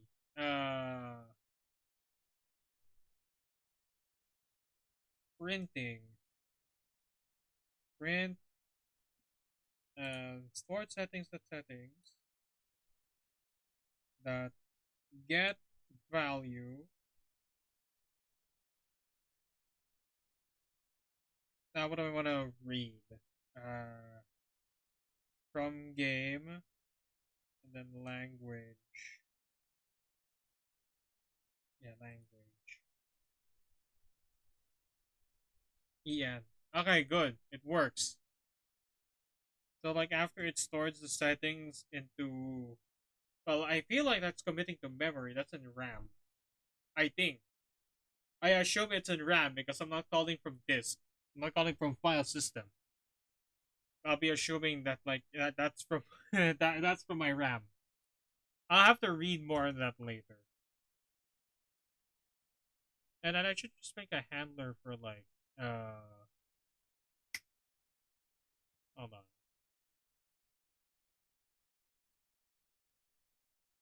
Wait, what are the other, not hold on, set display mode. Oh there. Kinda sucks, honestly. Windowed full screen exclusive full screen. I'm gonna set it to one just as a test. Hold on.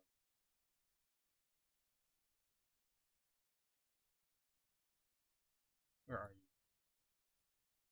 Here you are. Window mode to one. Okay, there we go. Okay, it works.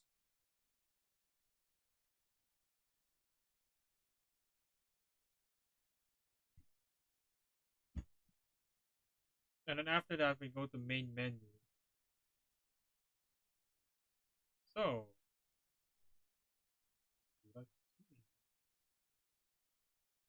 scenes. Yeah, okay, entry point is already there.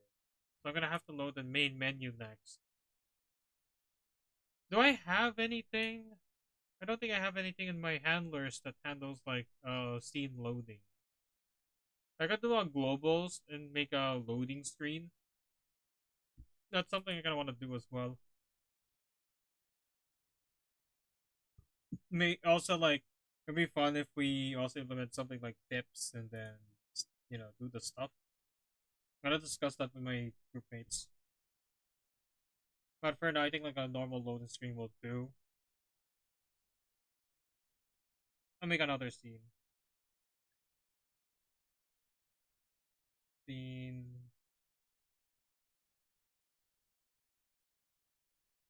loading screen.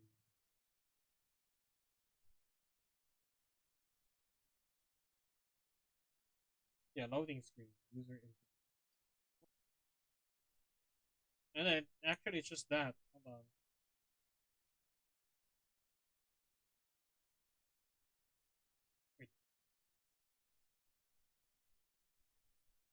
Hold on, I have a lot of things open. Hold on. Results and pod. What's the down for now? Okay. Entry point. Here we go.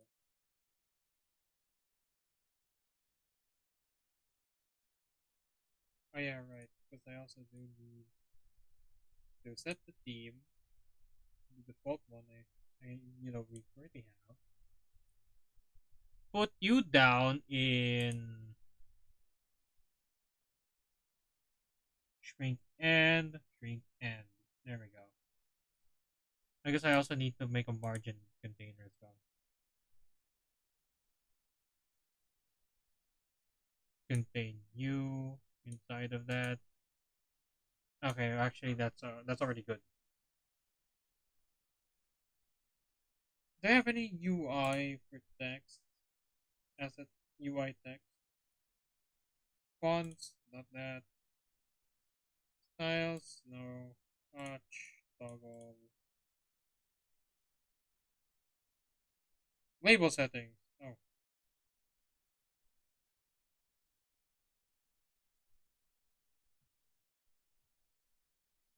okay.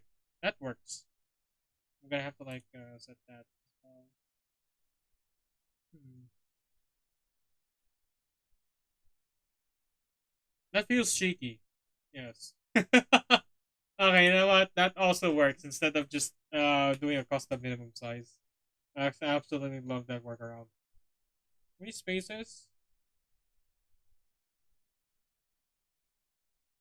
Okay, well I did the correct amount of spaces.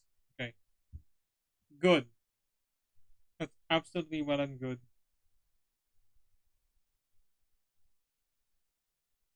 So like for the loading screen, what it's going to do? I think I'm gonna have to attach a script to it and put its mouse filter to ignore. I think okay, it's gonna flip between ignore and stop if the loading screen is visible or not. But one way I can do it is through an animator. But I feel like I want to do it by code instead. So let me try doing that real quick. I think I also do have code. Wait, no, I think for right. I think for disturbed waters, what I did is just the animate node. Let me just try to do this without that. Put in scripts, UI. Yeah, just put it in UI instead of globals. Wait, no, I think I should put it in globals. Global loading screen. And then I think for the handler, that will contain the code for actually changing scenes and whatnot. Sounds like a fun idea. Global. Global loading screen. Wait, no. Load.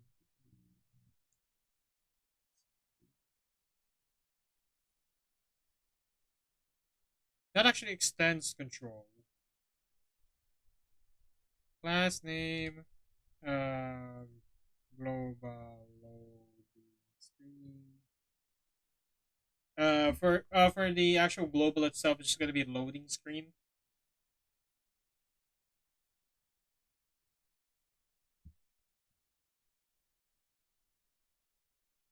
Uh, Func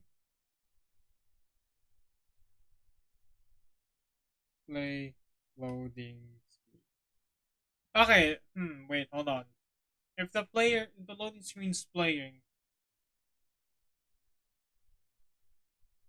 there needs to be a.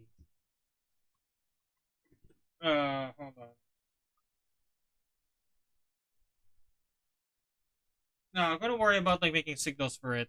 Because I also realized that right, if the loading screen is playing, I'm gonna need to find a way for it to actually load the thing after the loading screens appear something. But I think I'm gonna worry about that less. Hold on. Oh, hold on. Funk.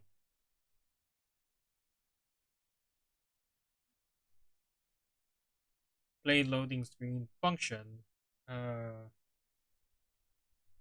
there's this thing called queens, var queen. Wait. I think you also do this queen. I do have codes like somewhere around like here that handles it. But if I like, I'll try to do it from memory for now. Basically, what I can do is like, if queen, then queen dot stop. Oh wait, you know what? Hold on, I forgot already. Where are you? I know it's in UI status changes. Was it? Yeah, it's a whole boatload of stuff. I think wait, no, hold on, because I remember I replaced that with something. I could just like remove that at any point. What am I doing? I think it's this one. Yeah, there. Okay, just simplified it because like with status changes, I put it inside of a control that that in the parent node that has these as kids, children, and then I just call this convoluted mess. But what I did instead is just like make a script and then just put it in separately.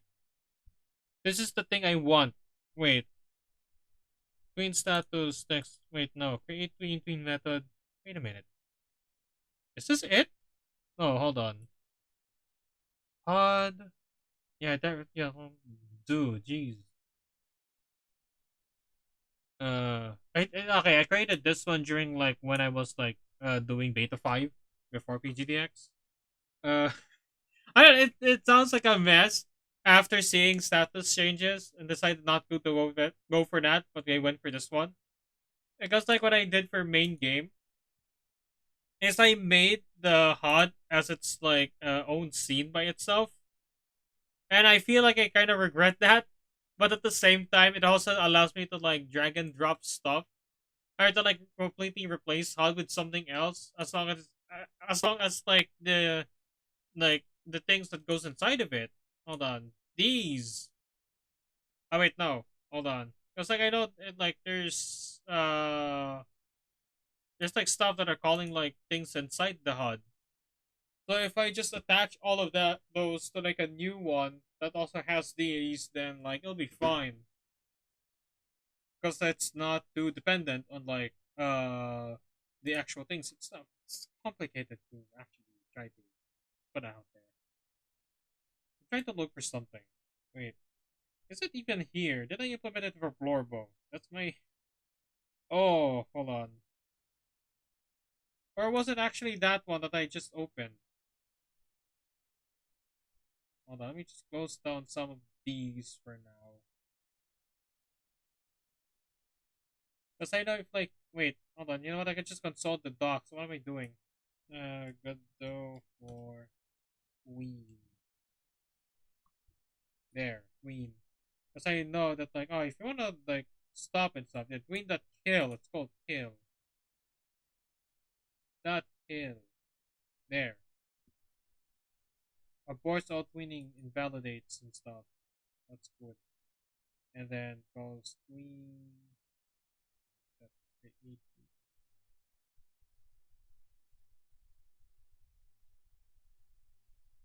Oh wait, no, it's not done. Ah, wait. uh, Come on. Wait, what? What? Okay, there we go. Create Queen.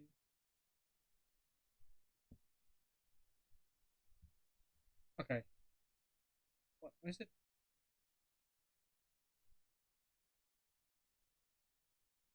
Oh, why is it funk? There we go. Okay, wait. No.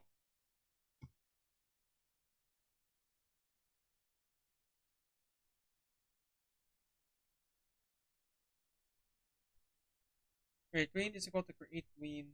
Uh,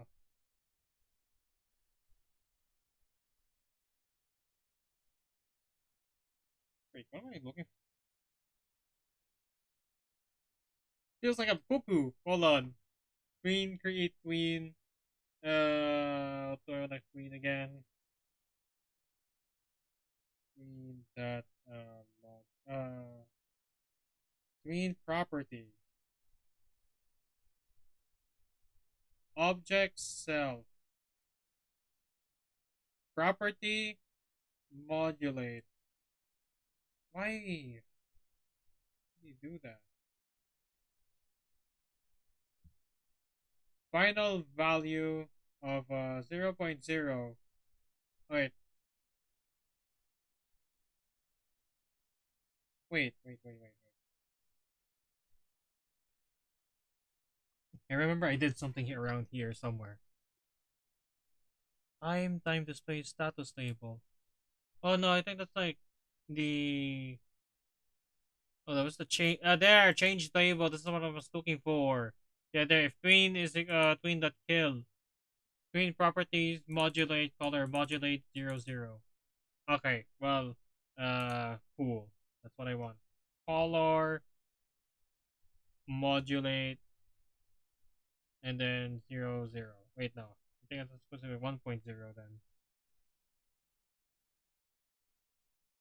Because like with status changes. Oh, wait no, not you. Change label. I could just remove status changes and all because I already replaced it with this one. Positive modulation, negative modulation. Modulate color, modulate 00. Wait. Okay, no, I think like the modulations already have like the FF. I think like it goes from 00 to 1.0. I think. Yeah, they're ranging from 00 to 1.0. It's crazy how I could just like, oh, modulate and then 00.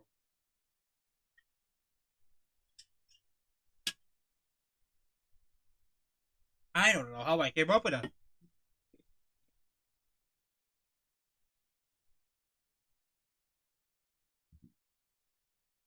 Duration of like zero point 0.5 seconds.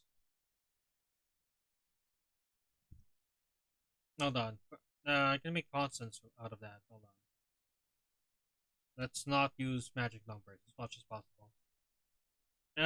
Constant. Hold on. Transparent modulation. Transparent modulation. Why doing that?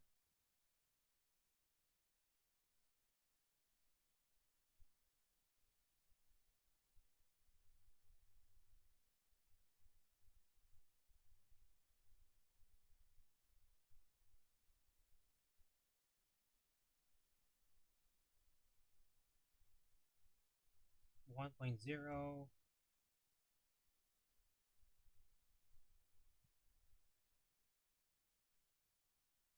Uh, Screen time.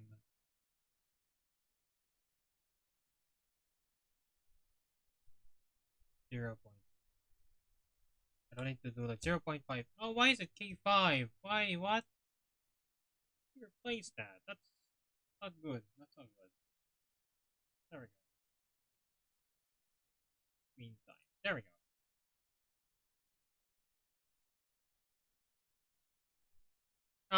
Funky loading screen. Oh, show loading screen, not play. Show. Then another one. Funk. Hide.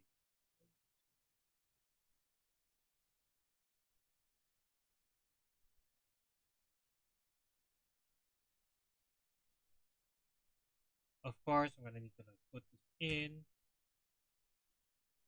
Hey, you know what? Hold on. I can just like streamline it. Funk. Open. Open, please.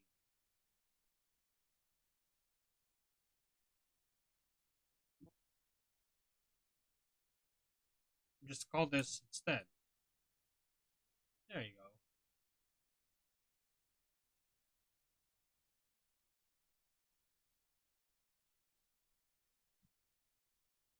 There. That's what's going to be in loading screen. Let's put that in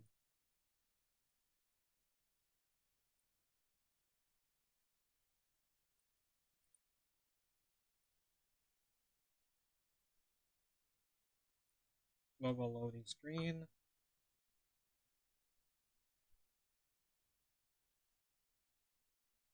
I think it's an objects where I put the stuff, yeah, the handlers and stuff. But nah, just put it inside of scenes. It's fine. Project settings. The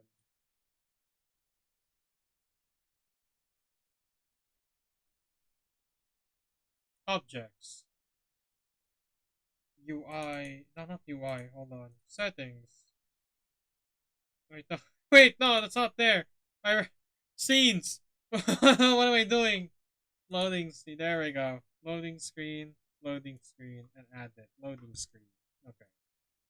And I could just make a handler for the handling of. Oh yeah, right. So like in the beginning though, funk ready, or funk in it. Round in it. Round in it. Color. Color.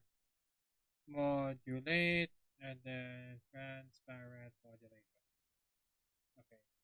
And when it show loading screen, I could do something like mouse force pass scroll events. No, mouse filter. What did I do for this one? Mouse. Hold on, I'm gonna look.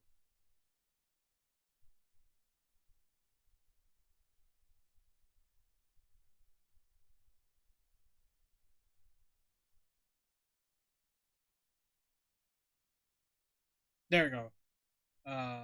Stop. Come on.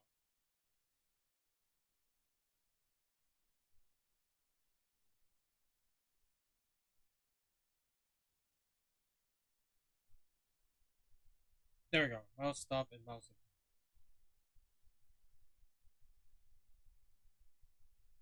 But for like the beginning though, just transparent and there we go. Mouse filter ignore until it's needed.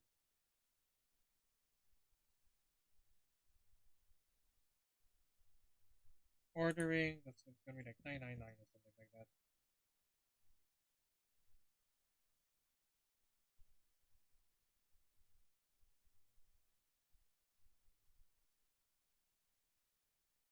Hmm.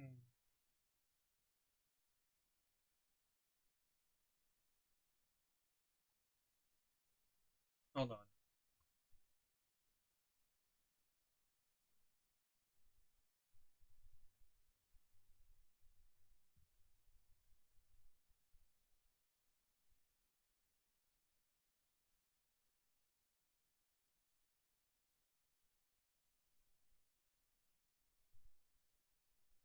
What am I doing? Hold on. Hold on. Hold on. Hold on. Wait. My brain's trying to go somewhere, but I hold on. In handler. Create new script. Handler. Hmm. Handler scenes. That work.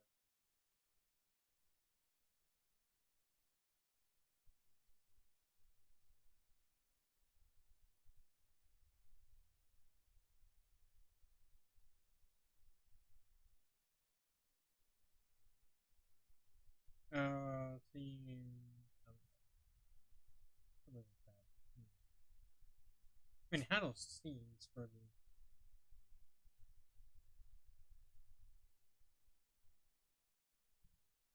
Why? No. Come on. Okay. Static function. Change. Change scene. From from path.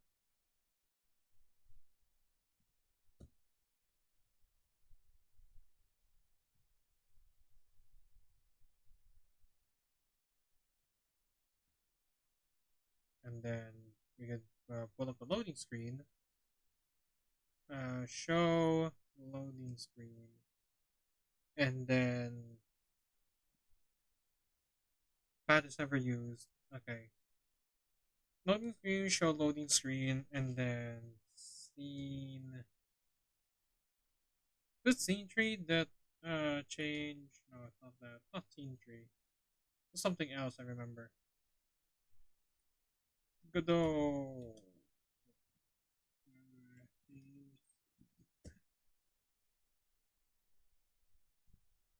I think I remember I used something else for Disturbed Waters, but I don't remember what it was. I'm not willing to like open that one up and then like, ooh, okay, this is what I used. I don't know. I should be learning from my old code and stuff. Change scenes manually. I think that's what I wanted. Preload, instantiate, add a scene manually. Yeah, change scenes to file. Path. Still string. Change scene to path. Scene 3, change scene to path. I know it's like get 3, then change scene. Change scene to file path.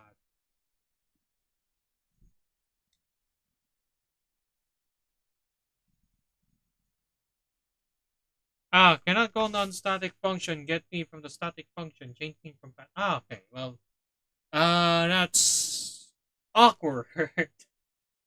Well, that blew my idea away. I guess I'm gonna have to put inside global loading screen. That sucks. I'm gonna have to delete Steam Handler then, because I don't really need it anymore.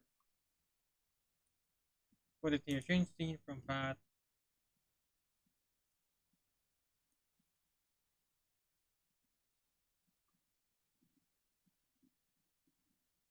Yeah, show loading screen, and then I think it should like be await. I'll wait for it to like finish. I don't remember how I did that actually. Shoot. Shows the loading screen, screen's property. While that's waiting, it actually changes it, and then boom. Actually,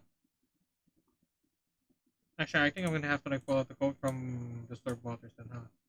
All right, hold on.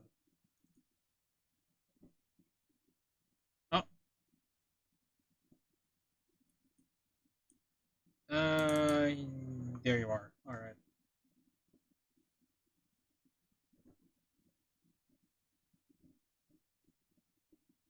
So how exactly did I do it? Because I don't remember. So if I press play. Autoload scene handler. There you are. Will that open? No, it does not. Okay. Well then, I guess I'm gonna have to go to the scripts, autoload, scene handler. Open with Kate. There we go. Play fade. Print playing, anime player raw. Okay, yeah, because it's playing through the animation player. Let me just actually zoom that in. Pack scene, and then get tree, change scene to pack. Because I'm trying to do something here where I wanted to pass off like a like some parameters. Pass in some, yeah, I could say parameters. I tried to pass in some parameters into the scene and then load it from there, but like it didn't work. So like I'm kind of stuck with just like just call it from pack. Why not? Yeah, there. Oh wait, anim player. Oh, animation finished. Oh boy. So I'm gonna have to like call that and then get three, and then play the fade, and then if it's finished, then yeah, play it. Hold on. I feel like it's gonna introduce some like uh some errors within the code itself, or well, some soft locks. But oh well, let's try it out anyways. I'll wait. I'll wait for Tween to finish. I'll wait for Tween finish and then get the change scene file. And then once it's done, it's just gonna call the thing up again. It's supposed to call up the thing again, and then uh, hide the loading screen. Wait, hold on. I can just remove this because it's there. We go. Show loading screen, and then await, and then get three change scene file. And it's gonna be awkward calling it loading screen now. That's gonna be a scene handler.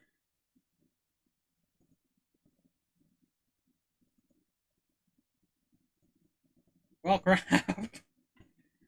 Let me think of this real quick. Hold on. I don't want to go. I don't want to put this code to waste.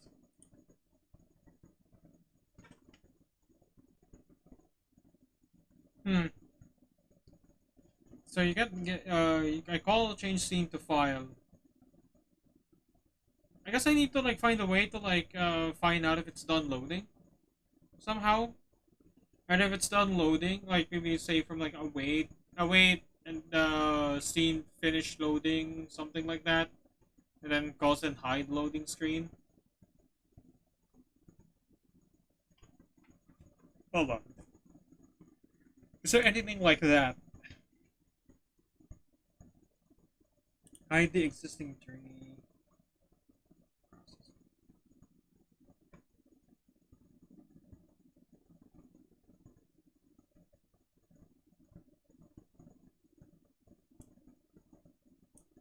What if I did something else for? I feel like I did something else for like for plastic for disturbed waters. I don't remember anymore. Because I think what I tried doing for that one is like I did the manual thing of like just removing the child and then putting it on. But I don't think I ended up doing. I don't think I ended up doing that because like that was like planned because we wanted to have like multiple locations in that game. But then like we had to scrap all but one of the locations because of time constraints. And then uh I never ended up like doing the whole removing this child and then putting in another child uh like manually. Right. Okay. Another case would be displaying multiple scenes at the same time using some viewport containers, but I'm not trying to do that. Right, the existing scene. What's happening? Why is it? Hold on. Come on. Why are you loading slowly now? It's not happening on my Twitch. Go though for check if scene is done loading.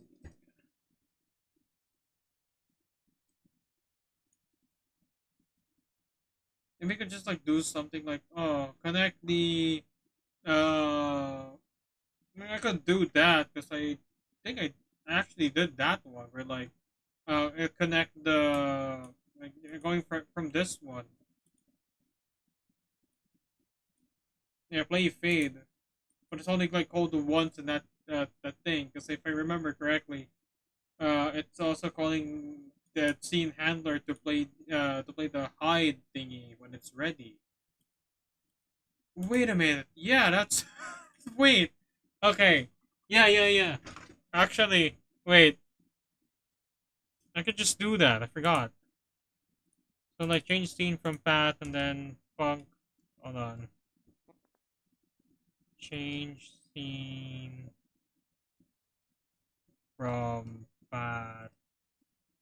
Quiet change scene. Wait, no. Change scene from quiet.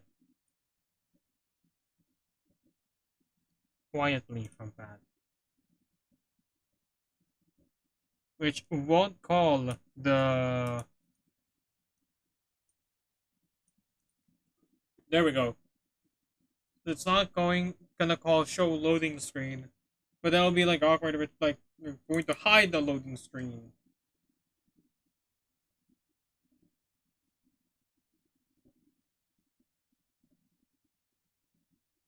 Maybe you can do something that's like, oh, if it's loading for the first time, then do this. But that's rather strange. But hey, what can I do? Hold on. Main menu. Yeah, funk ready. I'm not calling that anymore. Oh, hold on. Yeah, there's the handler music in action. Oh boy, I don't know why I decided to do that. It sounded good on paper back then, but now it's like, why did I do that? It's gonna be deprecated soon enough.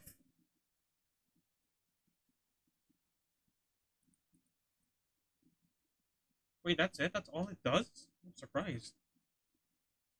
But yeah, okay. Aside from that, it's also going to call in the global loading screens of hiding the loading screen. Loading screen. Actually, I don't think it's gonna be called loading screen anymore, huh? Is it? Hold on. That's not loading screen anymore. That's scene loading. Hey there. It's called scene loading now. There we go. Scene loading. Hide loading screen.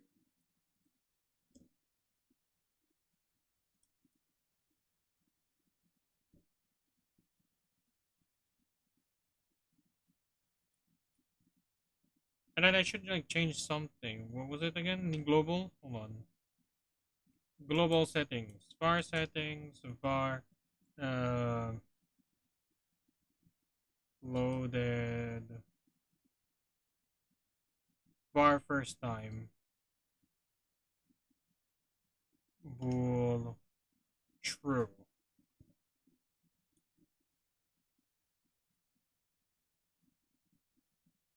If I wait no hold on. Settings that what did I call it again? Is for hold on. Is first time. No, it's not called settings in I forgot already. Storage settings that is first oh not ancestor of is first time. If it's true, then return, but not before I turn it to false.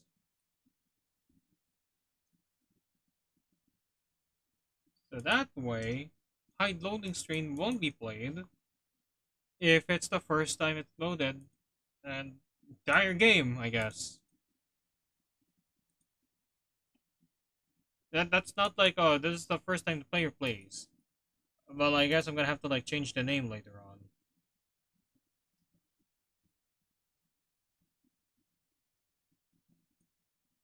Yeah.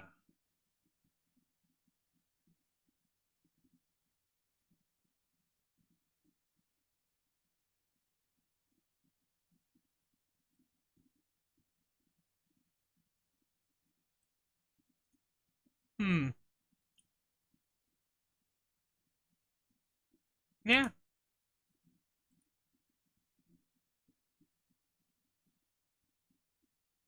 So in entry point after all that said and done, it is going to the main menu. So scene loading dot change scene quietly from path, and then maybe I should just like make another constant then, so it won't be too confusing. But maybe I could just like make a GD out of all of that. Yeah, config file for all of it. But maybe that's for later. And then I can just like go through every single piece of my code and delete stuff that I don't need anymore. Like objects right over here. I think except for sprite anim autoplay. I think I still need that. But the rest of these I don't need anymore. Just like get rid of it, basically. Because like apparently the activities thing that replaces it, I only need one of it. which I only found out when I was actually doing, the whole rewrite thing. I was like, that's all it needs apparently, and anything special I could just like attach or like, just attach like a signal to the thing that will do the thing stuff. Yeah, check for status and stuff. That's a lot of stuff. Wait, where are you? Here, scenes, main game.tscn, copy resource, copy path. No, not that's not what I had in mind. Wait, no, it's main menu anyways. Relative path. Scenes at main menu. No, hold on. It is this resource path, but I don't know why it decides. Ah, there. Okay, fine. It decides to do the RES part. Good. Change scene quantity from path, and then yeah, it does things, and then goes to things. Yeah. All right. In main menu, it doesn't really do anything much aside from that. I think I need to go to handler settings again just to see what else I've changed. Hold on. Huh? On a null value? Global loading screen 15. No, no, here. 15. What do you mean? Yeah. That is the path.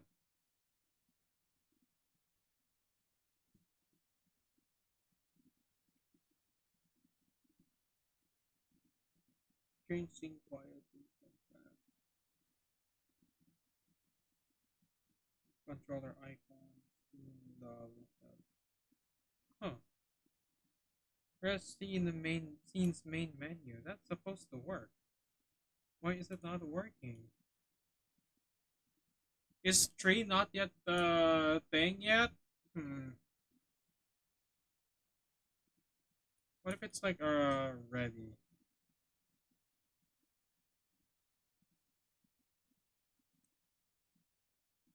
Okay, no, it's still not. Oh, okay. That's a different problem now. Base object of type dictionary. Right. Where's that game 24-hour? Script settings game.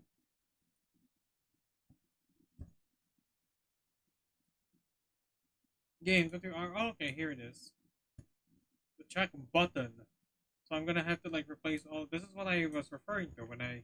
Oh, so I do need it to be ready anyway. So. Oh, why?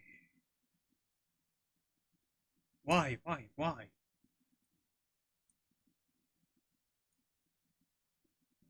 Here, okay. Get value. And instead of like user settings, uh, stored settings, then call user settings. Wait, no. Settings, right? Yeah, it's called settings and get value.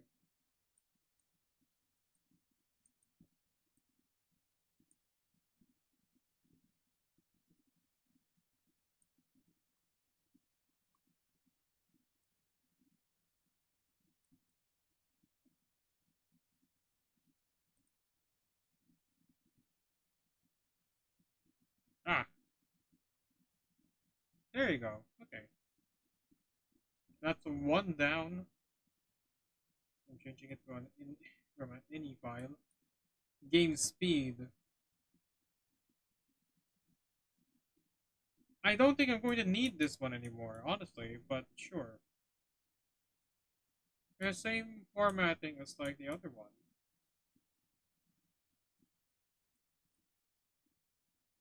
Get item index.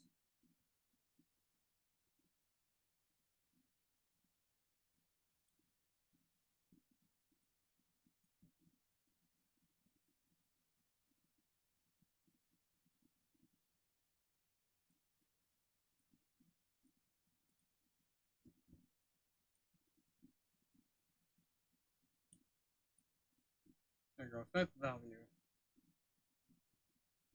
And I think like language will be the other one then. Yeah, and the user settings, translation server, set locale.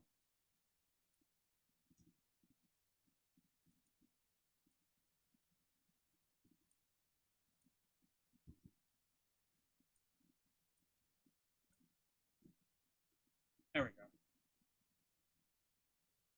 Let's get icon text. Option button. Oh. Alright, okay.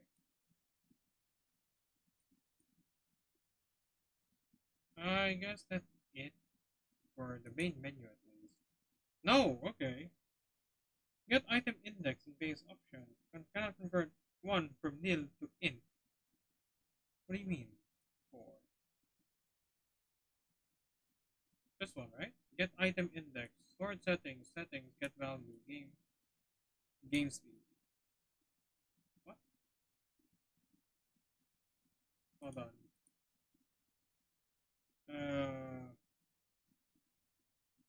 Oh yeah, right, because it's not included. I forgot. So I don't need it anymore. So in essence, this is like deprecated already. Yeah, there we go. Well, yeah, sure. Huh? Oh yeah, audio. Settings, audio. Here it is.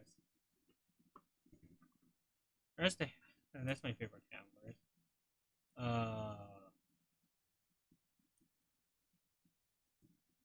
Either set value to, yeah, value.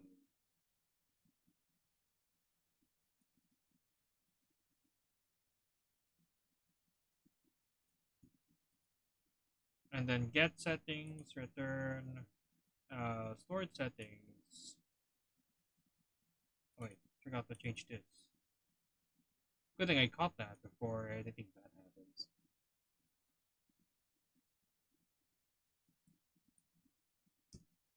There it is. Just remove that. There we go.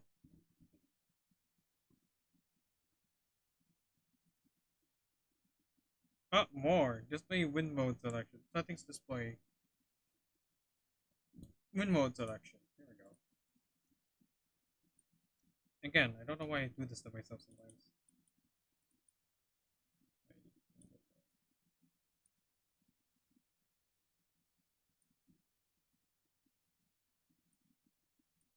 Oh.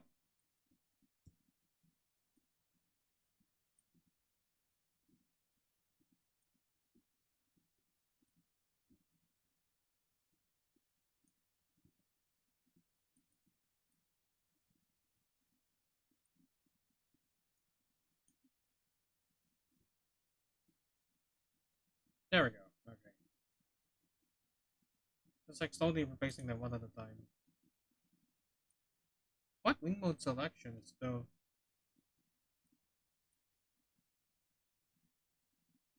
Oh. Oh, I did the thing. Oh my goodness. That's what I hate. There we go. Okay. Hold on. Let me open up my headphones again.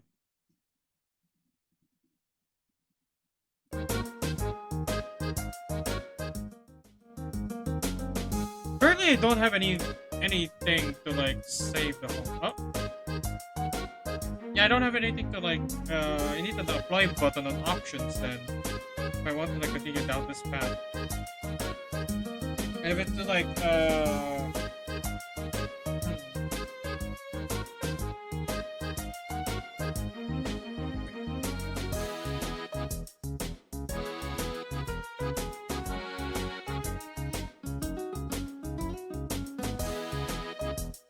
can I resize this? Oh yes, I can. Okay, right. So I did set it like that. Which is kind of funny, honestly. I could have just like done like a 1280 by 720, but that's, I don't know. I feel too lazy to do that, honestly. Maybe that's something I can look into for maybe beta 6 or 7. For now, this works.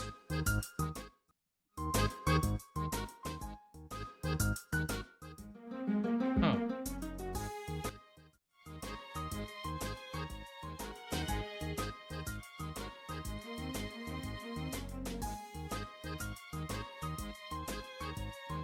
gonna need to like change game speed. I'm gonna have to remove game speed because that's not needed anymore. Hold on.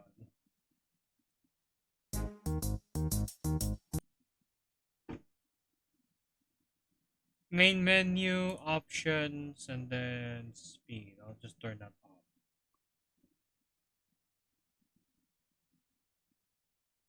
Yeah, there we go. What? Single child mode? But yeah, that's only a single child mode.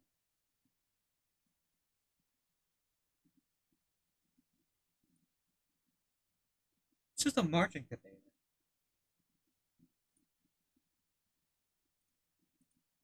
Hmm. I'll look into that later then. Yeah. Hold on. Because there are other developers eating. It's fine. If like he couldn't come, if he couldn't make it, like before like I'll say 12:15, then we'll just do like an announcement of whatever that change will be on our Facebook page and even on our HIO. Uh, yeah. Hold on. Hmm. But for now, let's just continue doing this. Like make some like miscellaneous changes to the game. I know it's not as exciting as like actually getting to the main game and like fixing bugs here. But like I might as well like do some maintenance while I'm at it. So main menu in main game though. Hold on. Ready, initialize mini games, and then turn off. Wait, hold on. Where is it? Ah, no, cancel that. Game language, global loading settings, stereo. Change. Wait, no. It's hide loading screen. Scene loading. Hide loading screen. There we go. I guess it's readable enough. I don't need to like make anything for that. I can just remove that because it's already deprecated anyways. There we go.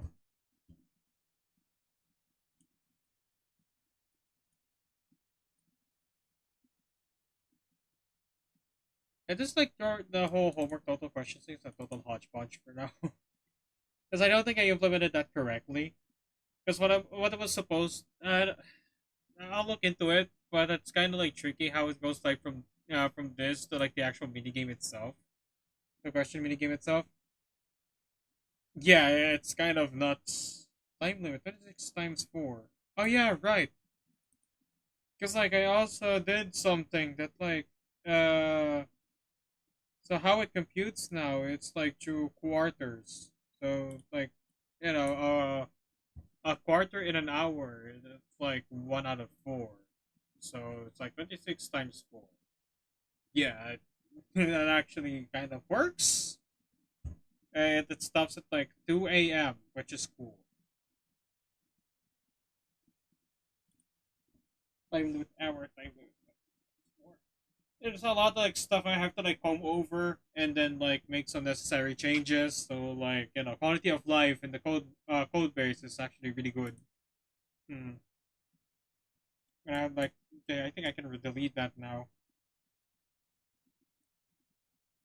Just like the current update time, activity quarters, time pass, commit. Yeah, all that shebang. Although what I'm also interested in now is from main menu to the game itself. Hold on. Entry point, main menu.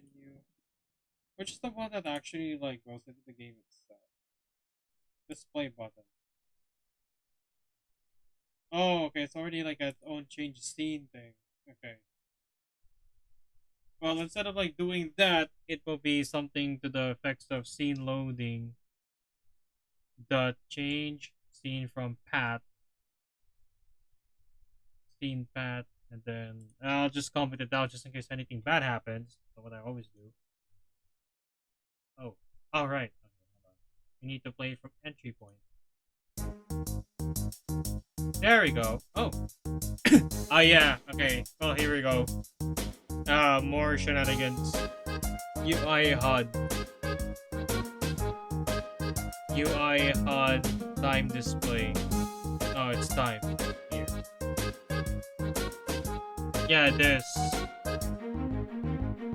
If only I can like go search. Can I? Can I do like handler user settings?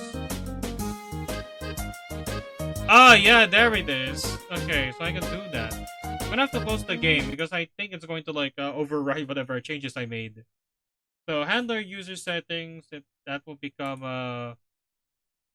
well, I'm gonna do it manually so I can keep track of like what I need to change. This is the first time I'm actually doing this. I only thought of it that just now. It's kind of funny.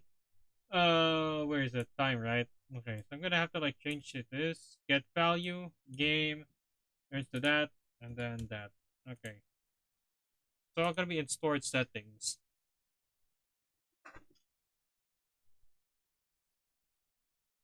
Uh, results. Oh, actually, I can just like copy this. I'm gonna have to like. I'm also planning on like changing this because like right now it's kind of like separate. Like it also has its own like its 24-hour format, which is kind of redundant. I think I'm gonna have to like put this 24-hour format thing into like I guess like settings then. Yeah. Or well, actually I could just like do something like this and it will be a okay. When I do that, actually, hold on. Can I just do that then? Is that an okay thing to do? Well, of course I have to like change everything to. Okay, well that's game speed, which it doesn't do anymore, and I don't think it's even in the. Hold on, I'm gonna call pass, and then just boot settings, handler. What? Yeah, I don't even know what this is for anymore. I'll skip on that for now. Also that, also that. Okay. Let's try playing. Okay.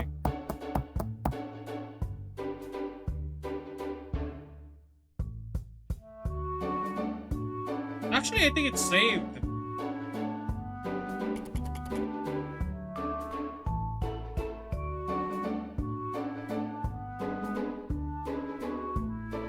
Okay, that's like I need to like remove that. I know that like I'm not too concerned about people cheating in the game. It's like this is just a single player experience. Game, not experience. What a big quit.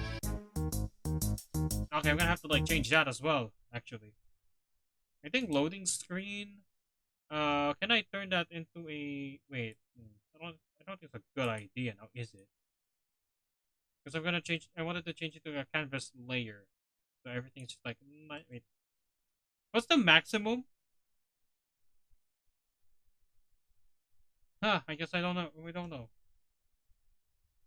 Yeah, 1496 apparently. Okay, well that's the maximum, and I'm gonna put it there.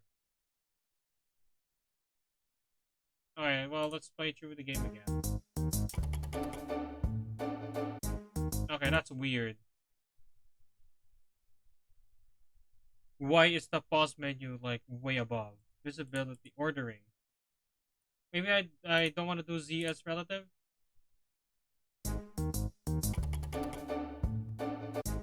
Okay, well no, no.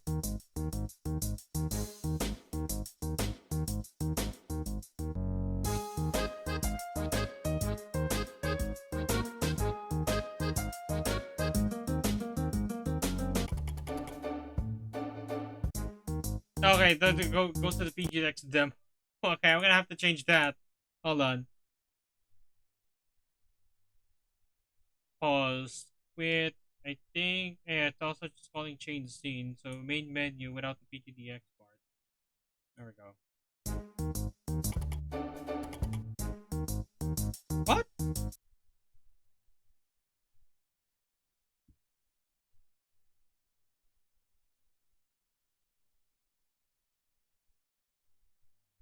Mouse does nothing. Hold on. There we go. Okay, I'm gonna have to fix that somehow. Well, yeah, I could just do the unthinkable. Change type to canvas layer. And then this layer. What are the layers? Well, I'm just gonna put it to the maximum, 4096. Well, 128. Okay. Hold on, I'm gonna have to like change the what is it? Global loading screen from control to canvas layer. There it is. Well, the module doesn't exist, so what I'm gonna need to do is to make the control, put it there, put that. Oh, what? Hold on. Theme, quick load, default, put it there. Control, uh, make it big. Why? What? Who told it to be that big?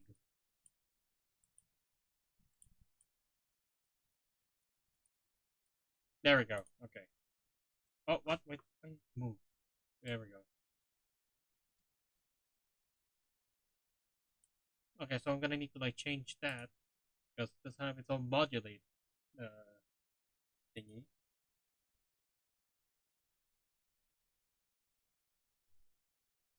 I'll just do export bar. Wait, bar. Uh, load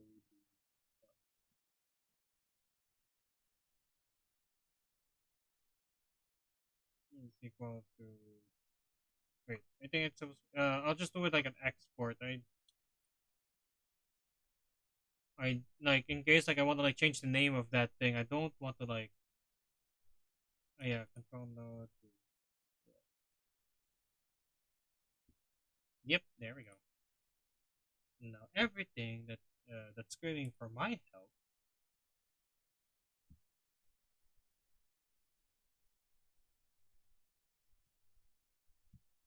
Control node, modulate, loading control, modulate.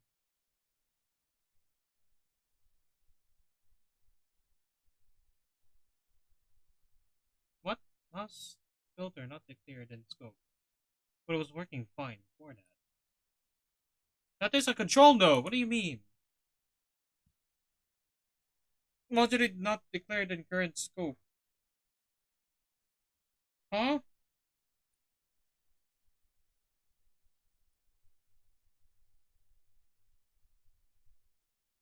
Huh. Hold on.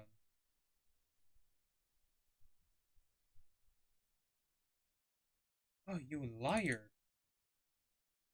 What? What?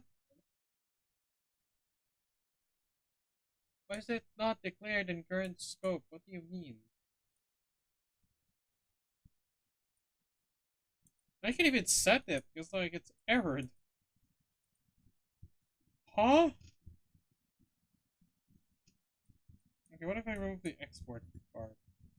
Oh, it will still complain. Oh wait, hold on. Wait, wait. Okay, I do kind of figure it out. That there we go.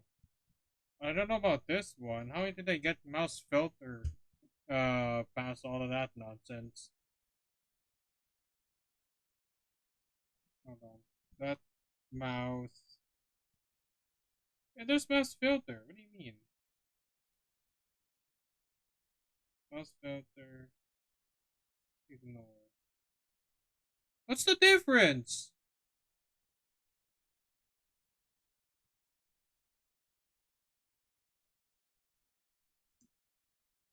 Huh. What changed? Not the indentation, that's for sure. Loading control node. Mouse filter. Same name and everything, but why? Oh, control. Oh my goodness. Okay, well, will that work now? Huh. Oh yeah, right. Because I haven't even called it yet. But where is the thing that calls it? Let me try to load it back in. Right now. Loading screen. I think I have to restart the hold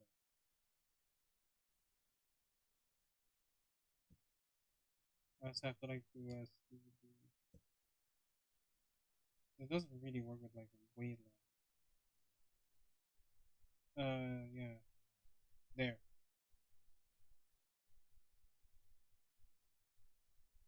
There we go.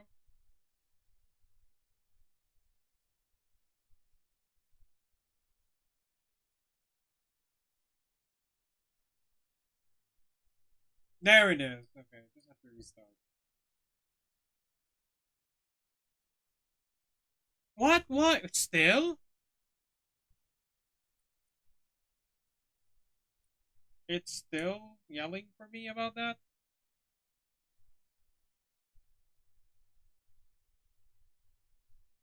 Oh yeah, everything's in place. All modulate has the loading control node of this thing.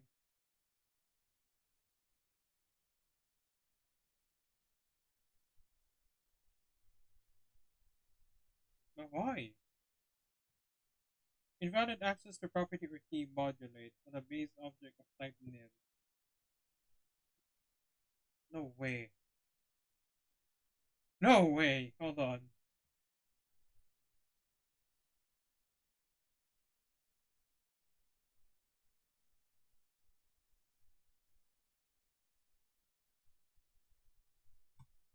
Yep, there we go. That's the part. Oh. I guess I must have accidentally set this up. Oh, let's ignore. But wait a minute. Hold on.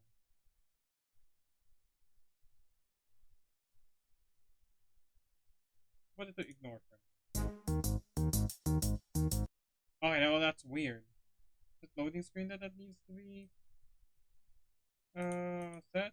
No, it doesn't look like it.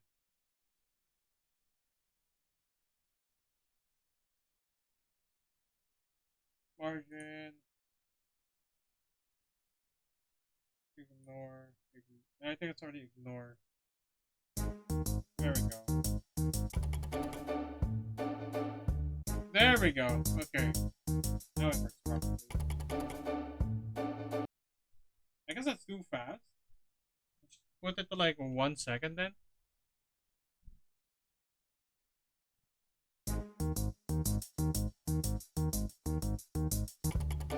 Too slow.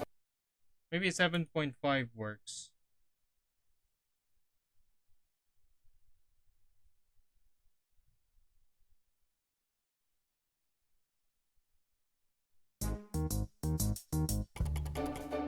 I guess that works. Okay.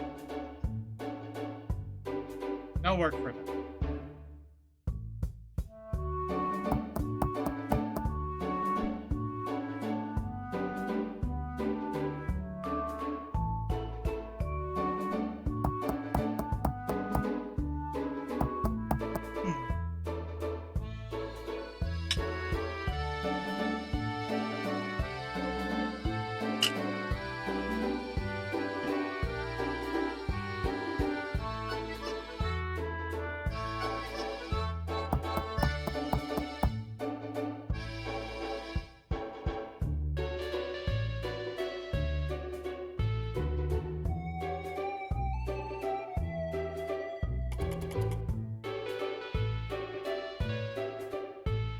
This is intentional, by the way. It's like in the original game, or where this was from, we find out it's like too hard if it's like an actual traditional sliding puzzle. So we just said F it, just to make them, we just allow them to like move anything anywhere. Which, you know what, it works. And that's like the only like two minigames we have so far. But, because I'm planning on like we're planning on like removing these mini games in favor of like more shorter ones. Because these are way too slow for what we're trying to set out for, Blorbo. Supposed to be like WarioWare type of like mini games where it's like really simple to understand, do. It's like really quick. Well, it's like the normal WarioWare type of mini games are like, rather quick. These are not. These are anything but.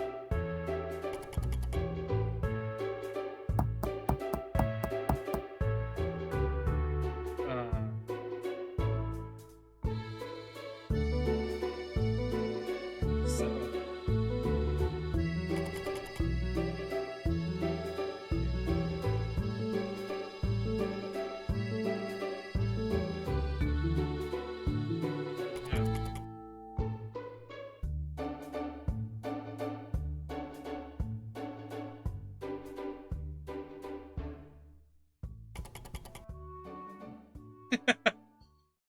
Yeah, that's like the whole basic game for now. Like I guess one of our, my friend or my group mates as well. I don't know where he is at the moment, and they were supposed to tell me like what to change and whatnot as well.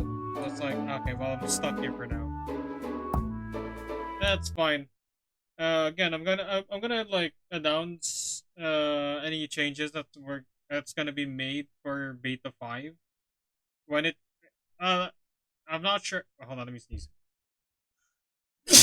Listen. Oh, that's rather loud. Anyways, uh, like, where was I again? All right. Uh, cause like, I'm not sure whether or not to announce those changes before the release or when it releases. Maybe when it releases, you guys figure out what what has to change, what changed between what I showed you and to the people at PGDX and to the release of Beta 5. Uh, that will be fun for both of us. Now for now, just do more like cleanup work. Actually, I should have finished the game. And I'll check what went on. Huh. Why didn't I think of that? Anyway. What other things I kinda wanna do while I'm here? Any like smaller changes I can make. Where's the add-ons? Oh. Identify argument with annotation warning or is it a constant expression? Why is it a warning? I guess I'm gonna have to like replace that create little icon. Can I update it somehow in plugins? Wait, no. Update. New updates for this? Oh wait, hold on. I don't think that update is to like update. Find updates for this thing. Oh god, no, I'm gonna have to like find that.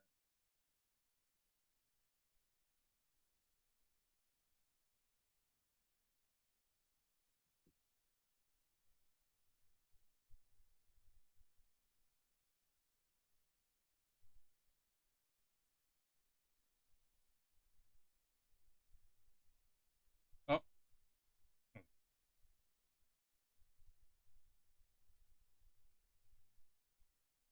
Is this one? Oh, I'm not sure anymore. I'm gonna have to like find out about it pretty soon as well. Because I feel like I don't on like Windows releases still have the Godot icon, which is kind of funny.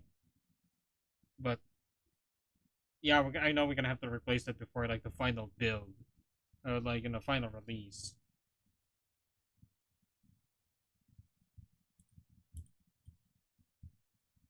Hmm.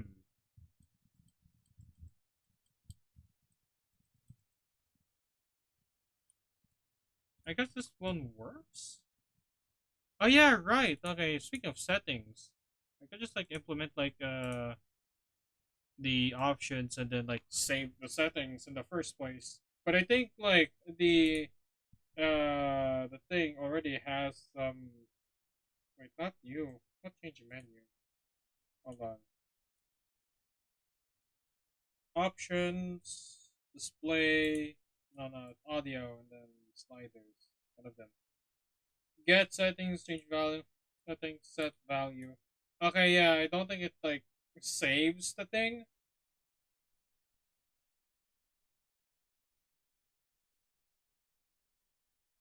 Yeah, I'm gonna have to like make a. Hold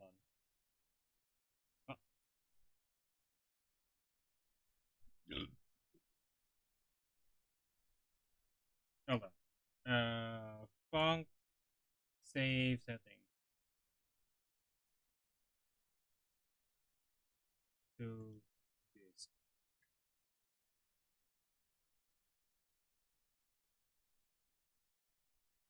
and then it's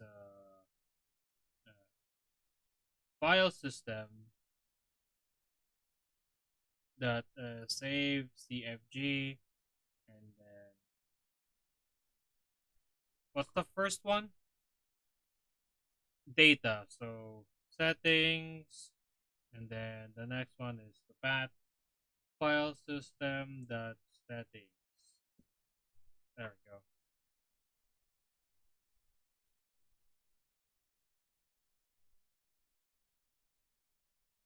Hmm.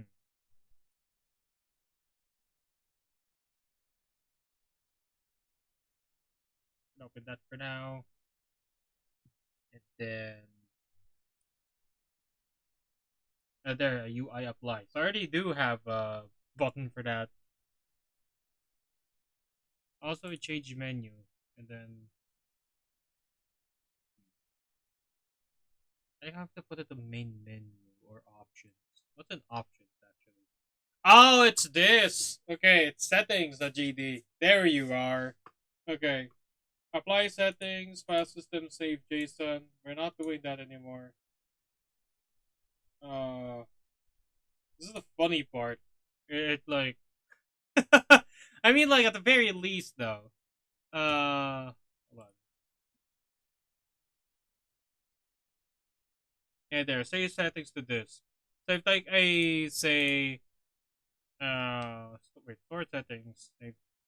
Say like that I want to do some other things when I save the settings to this. At least, the very least, I could just like put it here and not have to worry too much about like the other things that tries to call for save settings to this that saves the settings. Grab current settings, visible, false, print applied. I also need to work on like controller, uh, like navigation because right now it's kind of crap. No, you're not doing that. I don't think I need grab current settings. I'm gonna remove all of that. If there's an error, I'll just fix it. Current settings dictionary. I'm gonna remove that as well. Last name settings menu. There you are. Nothing's ever gonna call for you.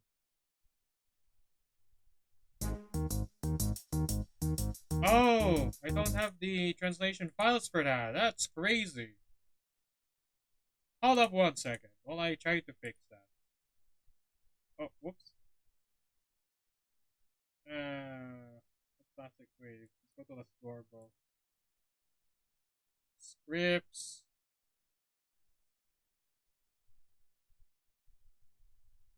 Hold on. Oh yeah, right. I need to like remove those. Just don't save and load anymore. Just that. Forgot about that. Facing quantity. Is parent node busy adding removing children? Remove child can't be loaded this time. Consider using remove child, call deferred child instead. I mean, that's not my fault. That's yours. What do you mean? Anyways, if that results in a crash, I'm gonna cry. In the actual game, in the actual build itself. But you know, yeah, I mean, before I even release it on itch, of course we're going to to find any show-stopping bugs before we put it out there. And if there is one that we've missed and it doesn't result in a crash, or even if it does, then we'll just push out a hotfix. Modern, baby. Wait, where am I going? How many times have I said where am I going? Because I feel crazy just saying that over and over and over again. Yes.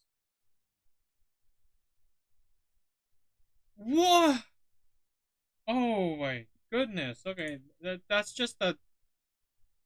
I feel stupid. What? Uh, cool. There. Okay. There it is. Okay. Oh wow. I feel so bad saying that. Okay. So what if I just do that? Apply. Quit the game and then play again. Yeah, that's the one problem I had with Disturbed Waters as well. That's why I did not.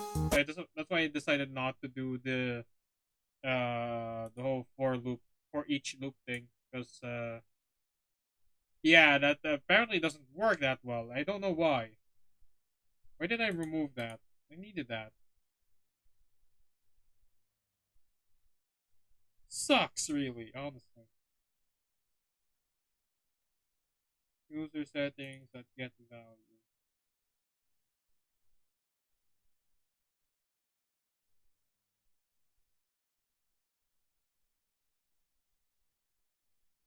Audio.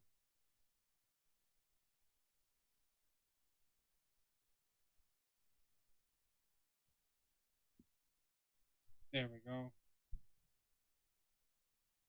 And release that into the wild. I know for sure that like the saving feature works, because like I did have the same problem. Right? It's apparently just the for loop just not working correctly for whatever reason. Oh what? Okay, hold on. You applied, right? Quit. Go back. Huh, okay. So this time it's not that bad. Hold on.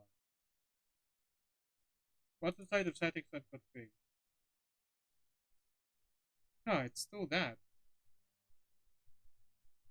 Wait a minute.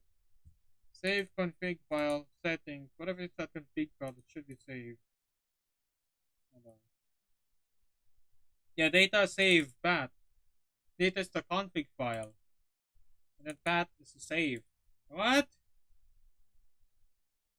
Should have been overwritten.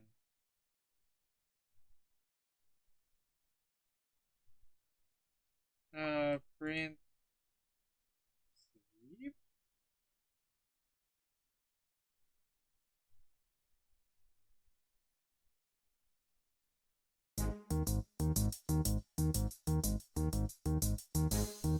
Oh, okay. Well, I think I'm an idiot then. I don't think it actually did apply. Hold on. There's a simple fix to that.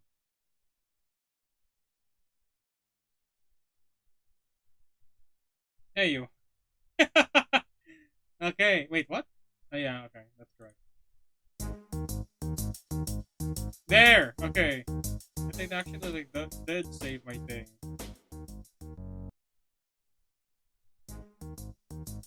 There we go. Okay. So what happens if I reverted all of that? Wait, no. Okay, to that point. All right.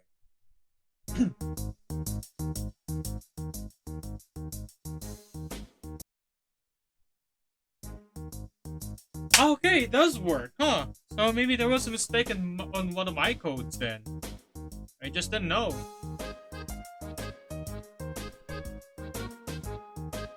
I don't know why language doesn't really like display the language and stuff. I should fix that.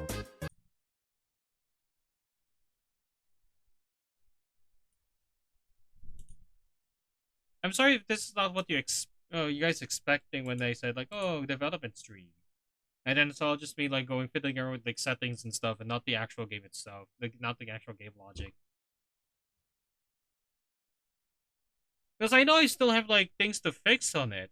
And it's just like I don't know which one to fix, and I still don't have any like I still don't have any directives on like the planned changes that they were making. So I'm also just kind of lost.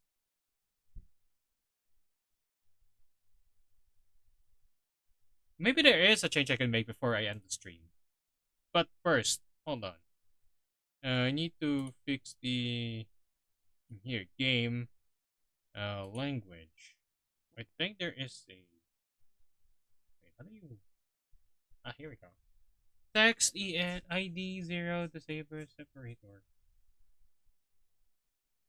Hmm. Well, that I don't know about that. I thought it's like another thing that. No. Well, option. Select. Allow select.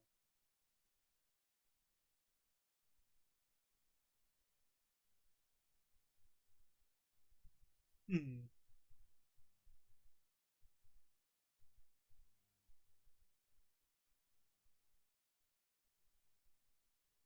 Okay, well, I'm just gonna have to fix that later on. It about it right now. All right. So in the main game itself, what were the plan changes? Hold on. What were the fixes I plan on making for this? Hold on, I think. Do I have any notes about it at all from that day?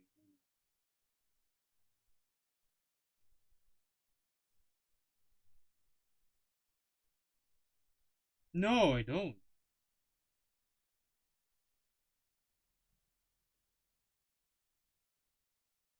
Okay, that's kind of strange. Okay. Hmm. You know, let's play through the game right now and see what I needed to fix. Yeah, it feels nice having that loading screen now instead of like snapping to the actual thing. Because like uh in the actual an actual game itself, it's not gonna be that fast of a loading, especially if you're playing web. That thing will take a while before it actually sends you the game files and stuff or something.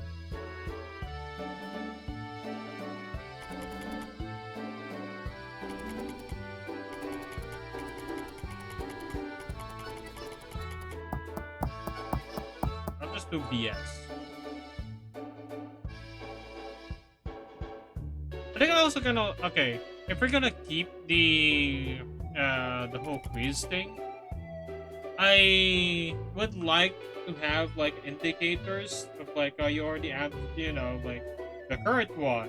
You answered this one. You haven't answered this one. Things like that. Things of that nature. But like, and I'm also like planning on like making it configurable, like how many questions there are in the quiz and stuff. It feels like, how am I gonna fit like, let's say, 100 questions somehow?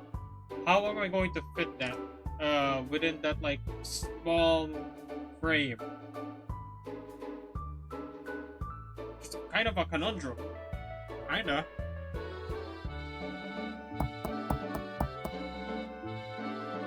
I don't think I need to like fix anything for this one.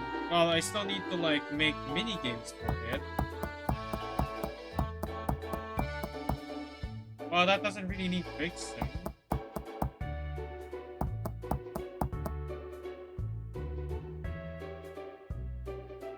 it actually also takes like trial and error to like get like the camera angle correct. It feel crazy. It feels kind of crazy. But it is just trial and error and see like what works, like what angle works, what angle doesn't. I kind of win because like when I move the camera in the editor itself, like the like I won't be able to like see like where the the HUD elements are, especially like the actual thing itself. That, you're gonna be interfacing with. It's like huh. It feels like it's just guesswork. Okay, when I press space, that should like say exit or something.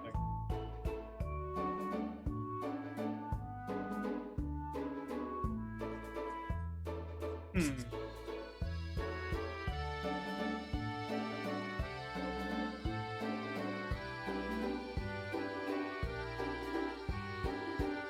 Hold on.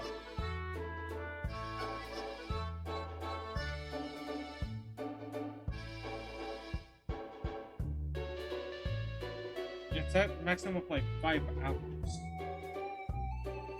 Oh yeah, right. Because like there is like a bug that friends from like who made like other game that was featured in IGS. They figured out how to like get past the 2 a.m. Deadline. It's just by like sleep. Oh what? I think I already fixed it. Okay, never mind.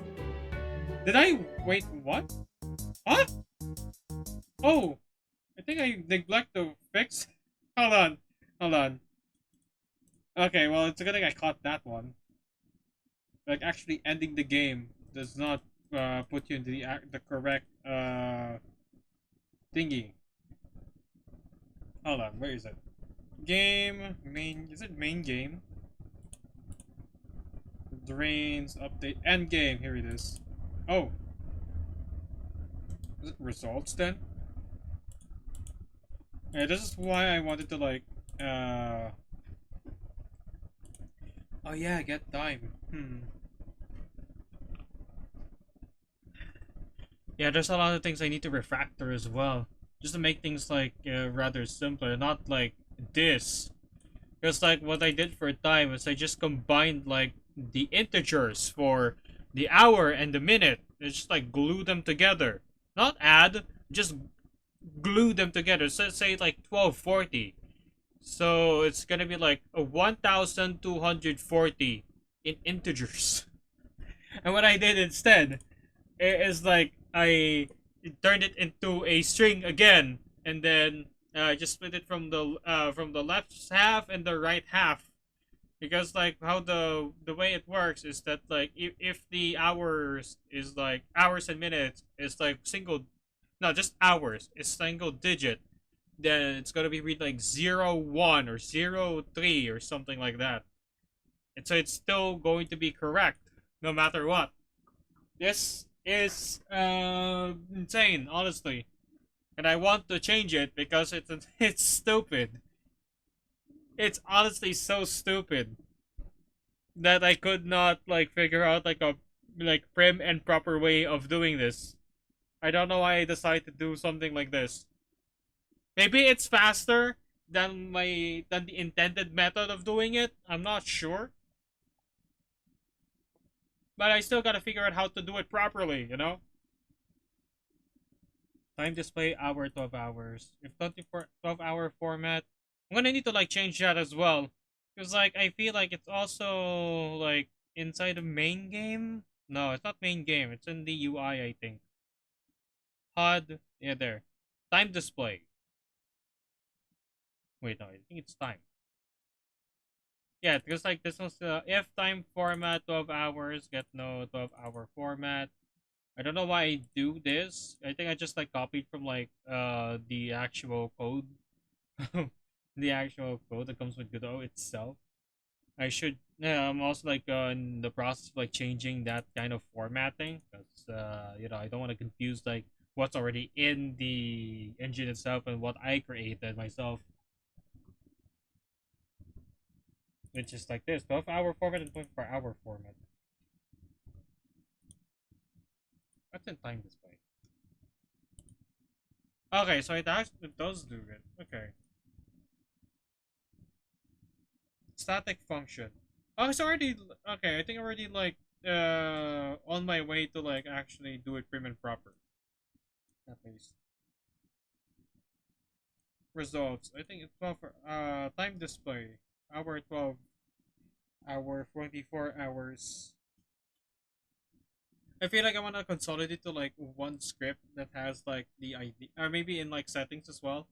Like if it's 24 hours, display in this case. If not, display in this case in 24 hours or something like that.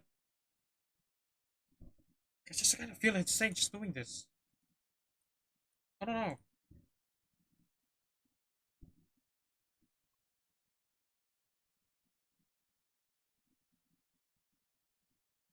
Period.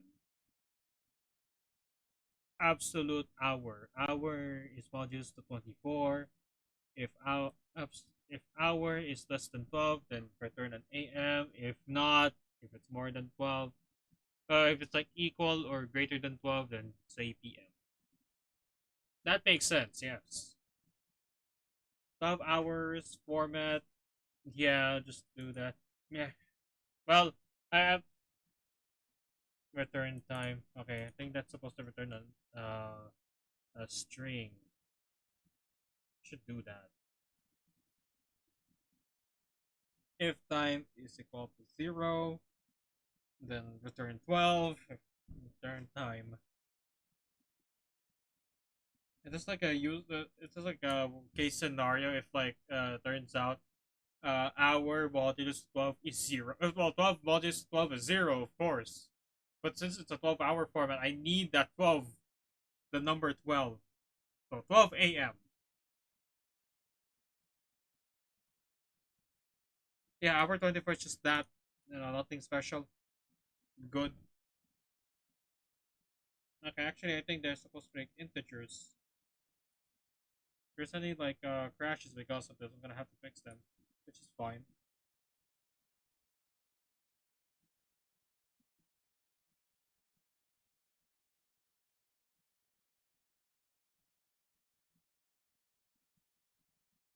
Yeah, I also just don't want to like rely on like if else statements all the time. I feel like I may want to like break out, at least break out of it as much as possible. And I'm thinking like how am I gonna do it for this one? Because I feel like this is one of the things that needs an if else statement.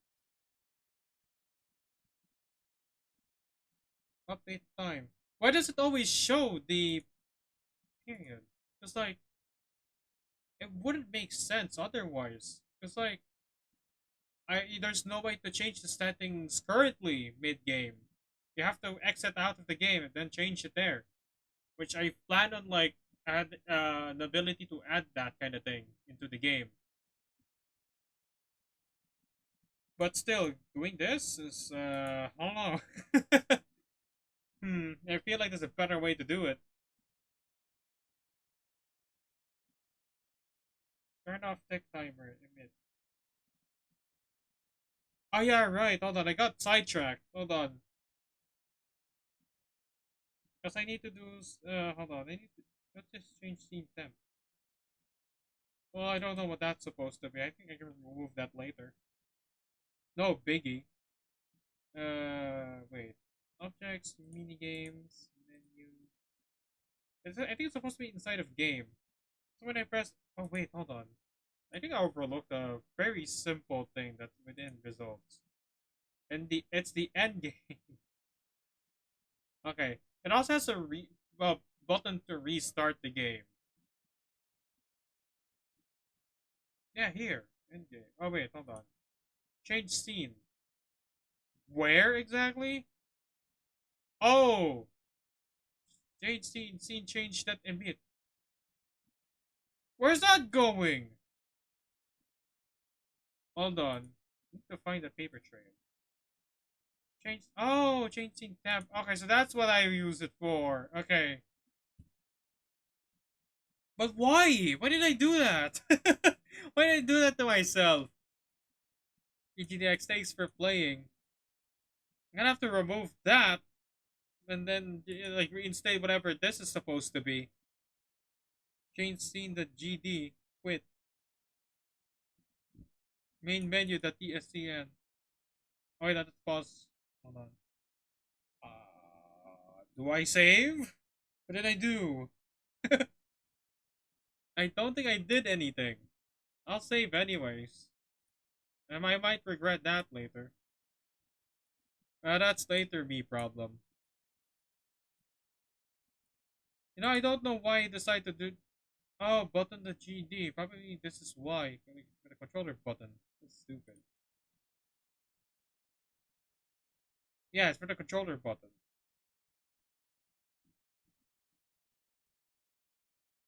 Right. Okay.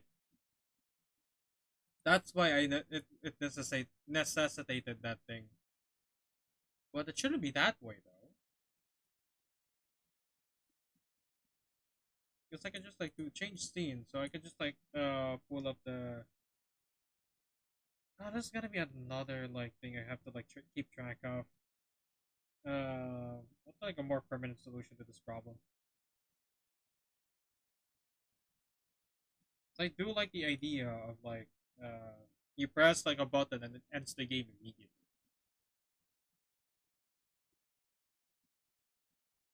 For this one, I want to do the player boss. Hold on, what's my bindings? Game pause. Okay, game pause.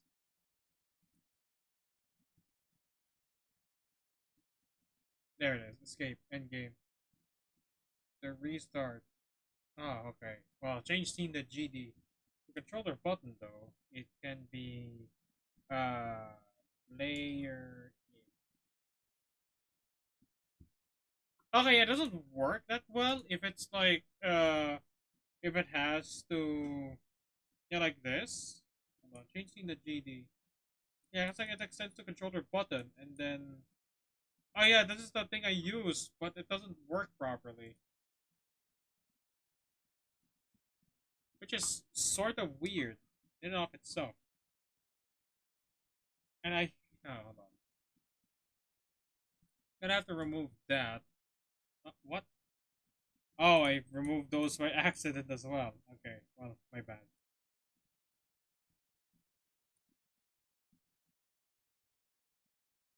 Yeah, I had to like remove these because like if you say you only done like some or most of the homework, not all of it, then it's going to like make a remark that like oh Blorbo only did some of the homework or you only did most.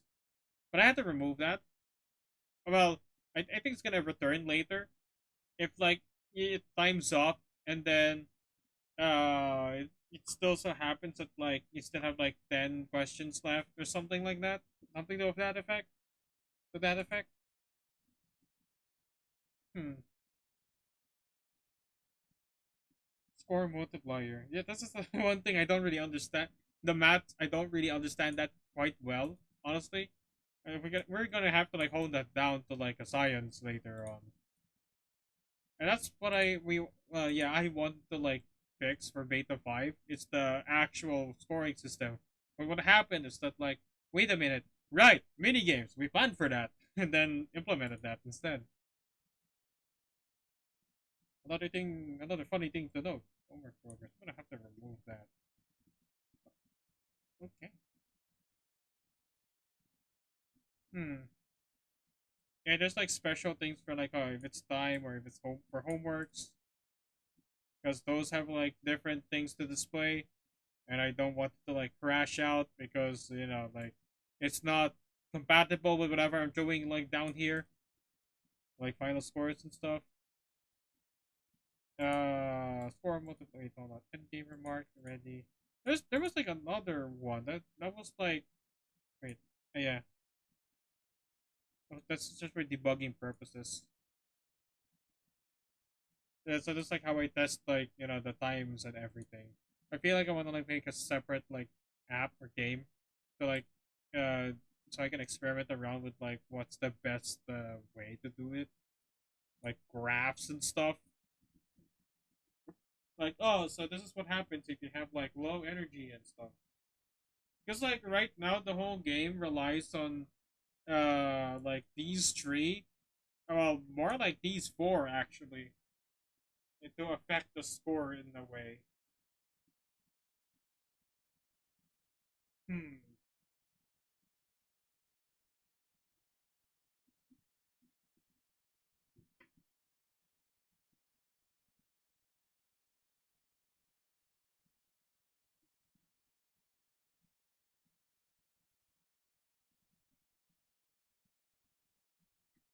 Well, that's something for you to think about. Well, five actually. There's also time, but I don't remember if I actually. Wait, did I? Did I still take account time for the actual score? I think so. Yeah.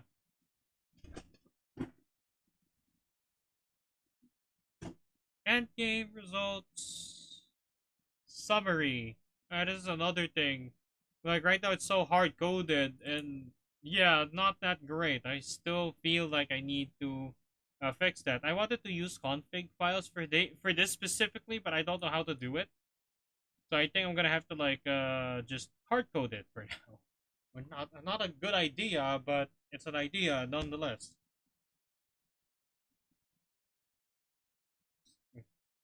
And I can't really like like these are not correct. I did not update that when I updated everything. Oh yeah, and then yeah, it also like checks like if your quiz is this and that and whatnot. You got like an S if you answered all of it, and then the threshold 40K yada yada. Hmm. Yeah, still like that's another thing we need to experiment the scoring system. How are you gonna be scored with as well? There's also like comments as well, but I removed it because like there wasn't much going on. Hold on, I can show that to you. Localization, it's in the localization files as well. Yes, because like, it's over here. Like here, yeah, comment better, best. Because like I got this idea from this Doom mod called Realism to do like a comments of like, oh, Blorbo did this, Blorbo did that, yada yada. Uh, yeah, that's where I got it from. I just like added it like this. That's one of the the rogue additions I've made. Well, I would have made if I actually implemented it, because I this was implemented back in like 2023, and still I couldn't figure out like what other things to put inside of it. Maybe I could like ask my group mates again for that, but that's if they wanted to add something like that or not. Up to them as well. Yeah, this yeah beta 5.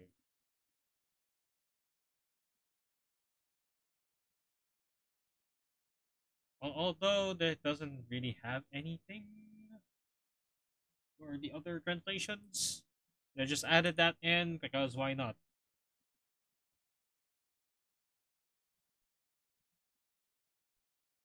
So yeah, this is just like the translations and stuff. I mean, because we also like speak Filipino, so yeah, have that one, I guess. I feel like some of them is just like phoned in, and some of them don't even have a translation. But hey, I just wanted to see like how to do like localizations as well, because like I feel like that's a fun thing to like add. Yeah, it's kind of a fun thing to add, but it's also gonna bite me if I make made like new things, new text and stuff, especially the how to play section, because that's gonna be a nightmare to try to find out how to do localizations for that. Oh, hold on. Hmm. Hold on, I need to figure this out because I can just let it say that like, oh yeah, hold on. Script buttons. Maybe I can just like put in like buttons itself. Or yeah, in results. Hmm. What's the best place to put it, honestly? Where's the best place to put it? I mean, I guess the buttons itself. Because, like, you're not gonna see results all by itself and stuff. You're gonna be seeing it with, like, in tandem with, like, the game itself. In main game and not the main menu.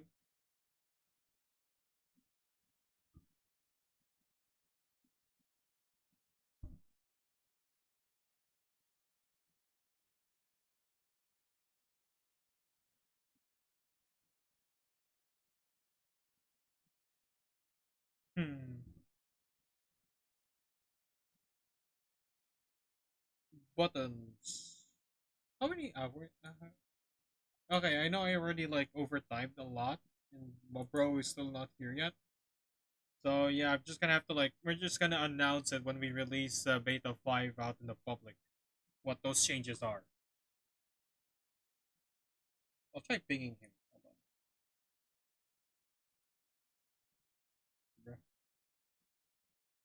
Okay. Hold on. I'll figure this out and then I'll end the stream. Like what's the best way to approach this? Because like at one end, I don't want to overthink this, and I just implement it in the button itself, or like make a script and then do it there. But I don't know. I also just want like a long time solution. I don't want like band aids. Like there's a lot of band aids in the code already. I don't want more. But okay, I think for the sake of time as well, I could just do it and then go back to it when I have like a more prim and proper way of dealing with it. Yeah, I feel like that's the best solution out there. Well, I'm gonna have to remove the controller buttons and stuff. Disconnect that and then rebase it to the is it in UI? Actually, yeah. Where is that code? Change scene. Hold on. Quick load. Change scene. It's in scripts menu. Change scene. Okay. Well, that's cool.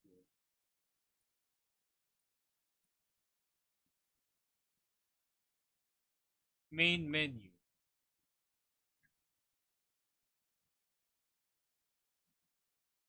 Okay. Let's try actually to get in the game right now. Oh yeah, right. My headphones were turned off by itself again.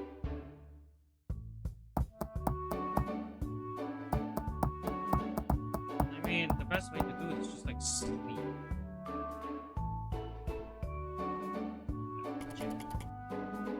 Okay, that's another thing I need to fix.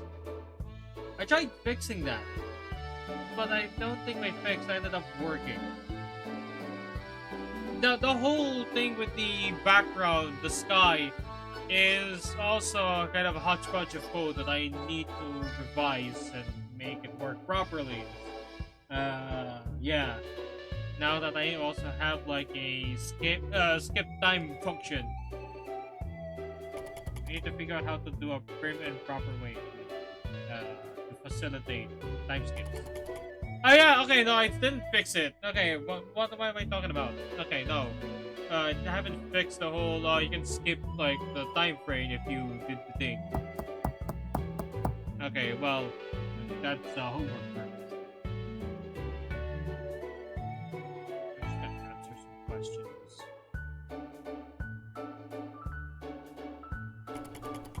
What? It ticked! Why?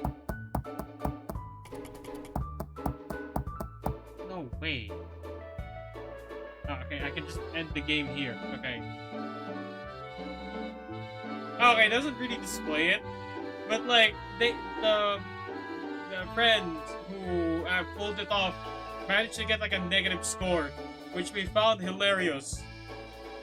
But I know it's something we have to like fix. But okay, well I don't know why it did not give me a negative score. Should have had.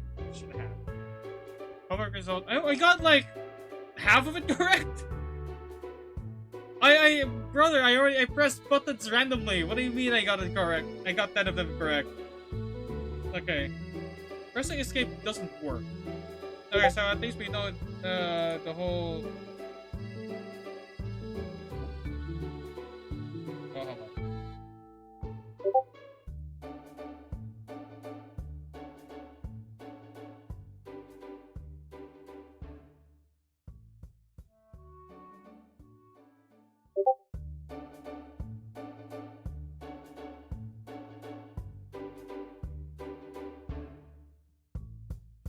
Okay. Well, if I end the game. Good. Okay. So at least we got those working. Like the little stuff that would also matter in the final build and stuff. You know, make the game more lively. Yeah, got a new loading shebang. Loading screen.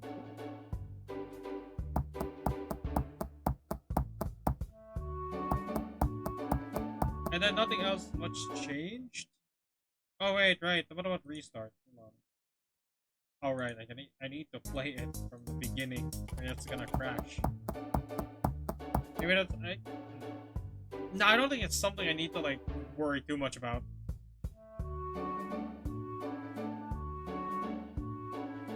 Ooh, I missed the question. But the first question, ironically enough. Okay. If I press restart. Oh, yeah, there we go. 2 out of 20. That's what I expected earlier. There we go. Okay. If I restart. Yeah, okay. It's a bit more elegant. Rather than like just freeze and then it loaded.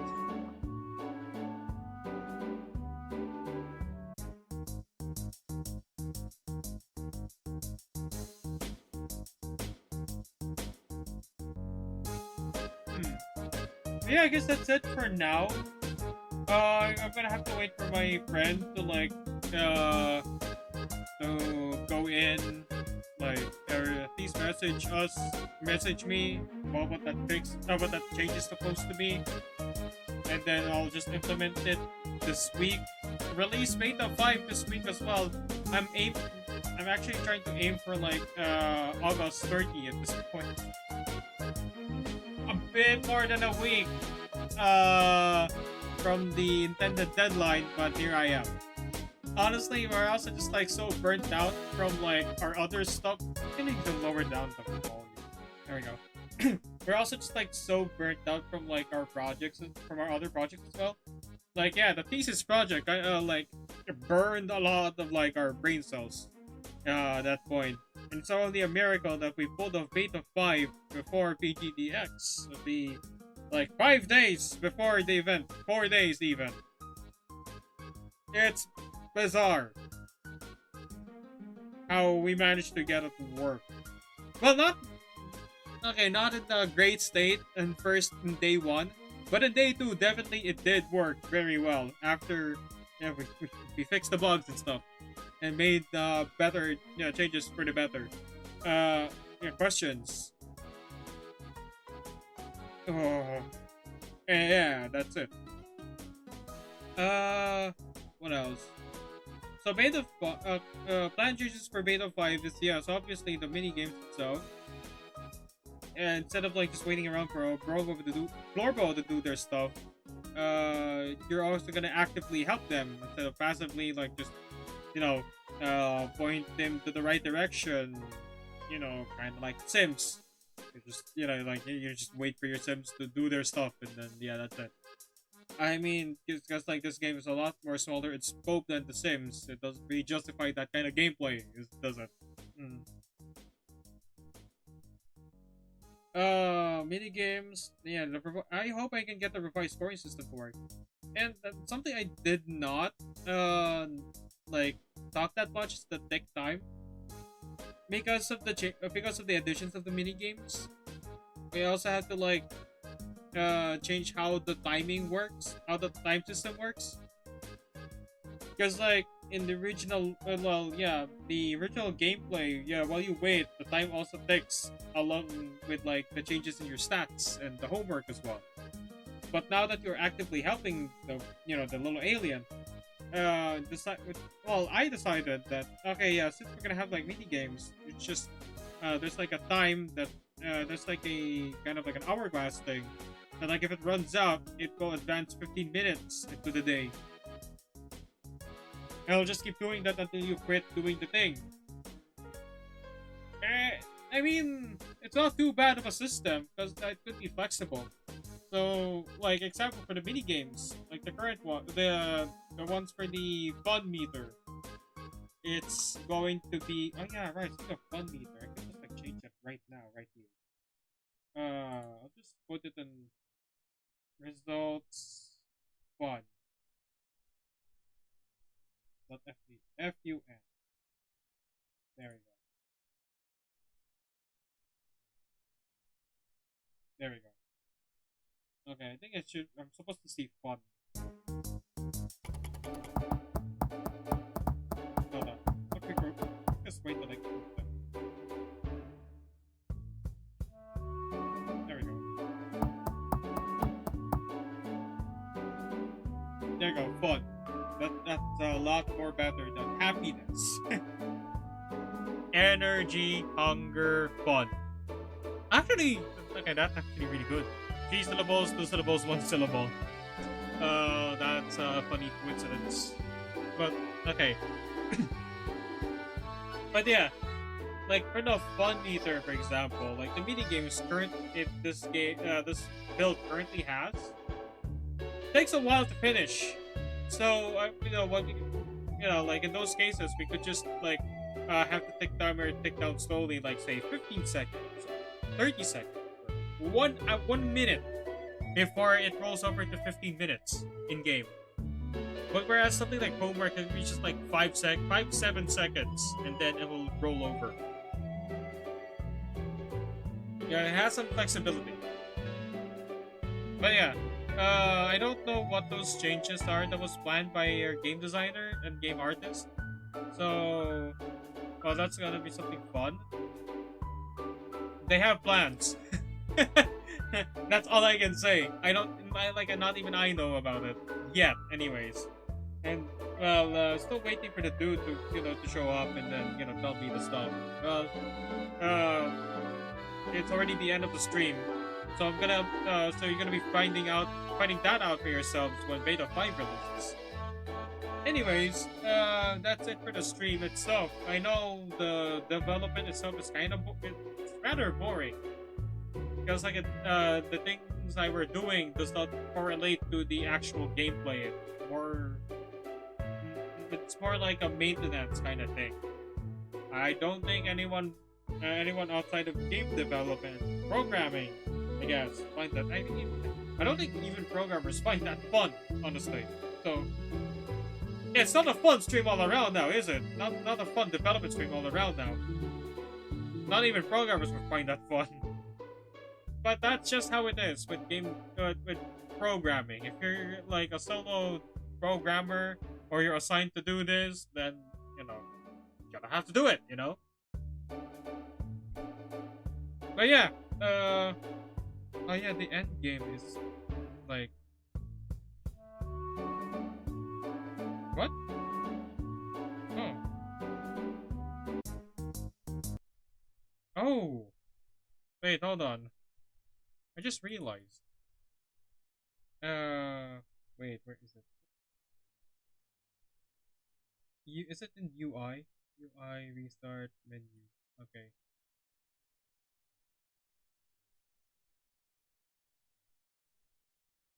There we go. UI menu. Okay. I forgot to change that from like the from the from the preview build. But yeah, that's it. Um I guess next week will be like a regular game session. Still don't know what game I'm planning. Like probably Valkyrie Profile 2 again. Well, after I grind, I still have yet to grind, like I promised. So that way we could just progress through the story without needing a grinding session in stream. like blah, blah, blah. Like do like an off-screen mining session, basically. That or probably another game entirely. I'm not too sure about that, but I'm leaning on hopefully continuing BP2. That's it. That's my plans. And if you came from Flying Rat Circus, either Facebook page or even in our itch page. Oh, hi, this is where I stream. This is where the programmer streams his games and stuff, or whatever he feels fancy. Yeah. Hi. This is what I do with the games. I just program the logic and well, yeah, this is the game logic and the things behind the scenes. Barring anything that has to do with the engine itself. Maybe at some point I would also develop the engine itself. Who knows? I mean, that's why I wanted to program with Raylib, so that's like a stepping stone to do just that. But yeah, what else did I do in playing Rat Circus? I guess I also do placeholder assets. While the final asset isn't ready yet and stuff. Yeah, and I also do contribute to like the design as well. Yeah, stuff like that. I mean, all of us do contribute like in our own special ways. I'm more of a programmer, and I just so happen to also like do some funny business in on the side as well. In terms of like making the games. But yeah, enough of that chat. I'm gonna have to like head out now. It's pretty late now. I really do hope I'll be able to like stream for longer periods, maybe sooner or later. But I'm just restricted to like 9 p.m. Around like that time because I know that those are the times where I'm not gonna be interrupted by anything at all. Mostly. Uh, yeah, that's it. I wait. I actually do hope that my audio isn't busted. Now that I think about it, is it? Hold on. Settings, audio. Wait. Hold on. Output streaming. Then audio track 6. What about the actual? What about audio property? Okay, good. Okay, that's one of the things I fear the most. Oh, okay. Well, I don't need to worry too much about that. But about my stream getting bungled up by a mistake like that. Yeah. I'm gonna have to head out now. See ya, I guess. Well, yeah, see you next time if you guys are interested. And see you on HIO as well when we do eventually release Beta 5. And hopefully get a bit more closer to an actual full release. I also anticipating that time as well. Peace.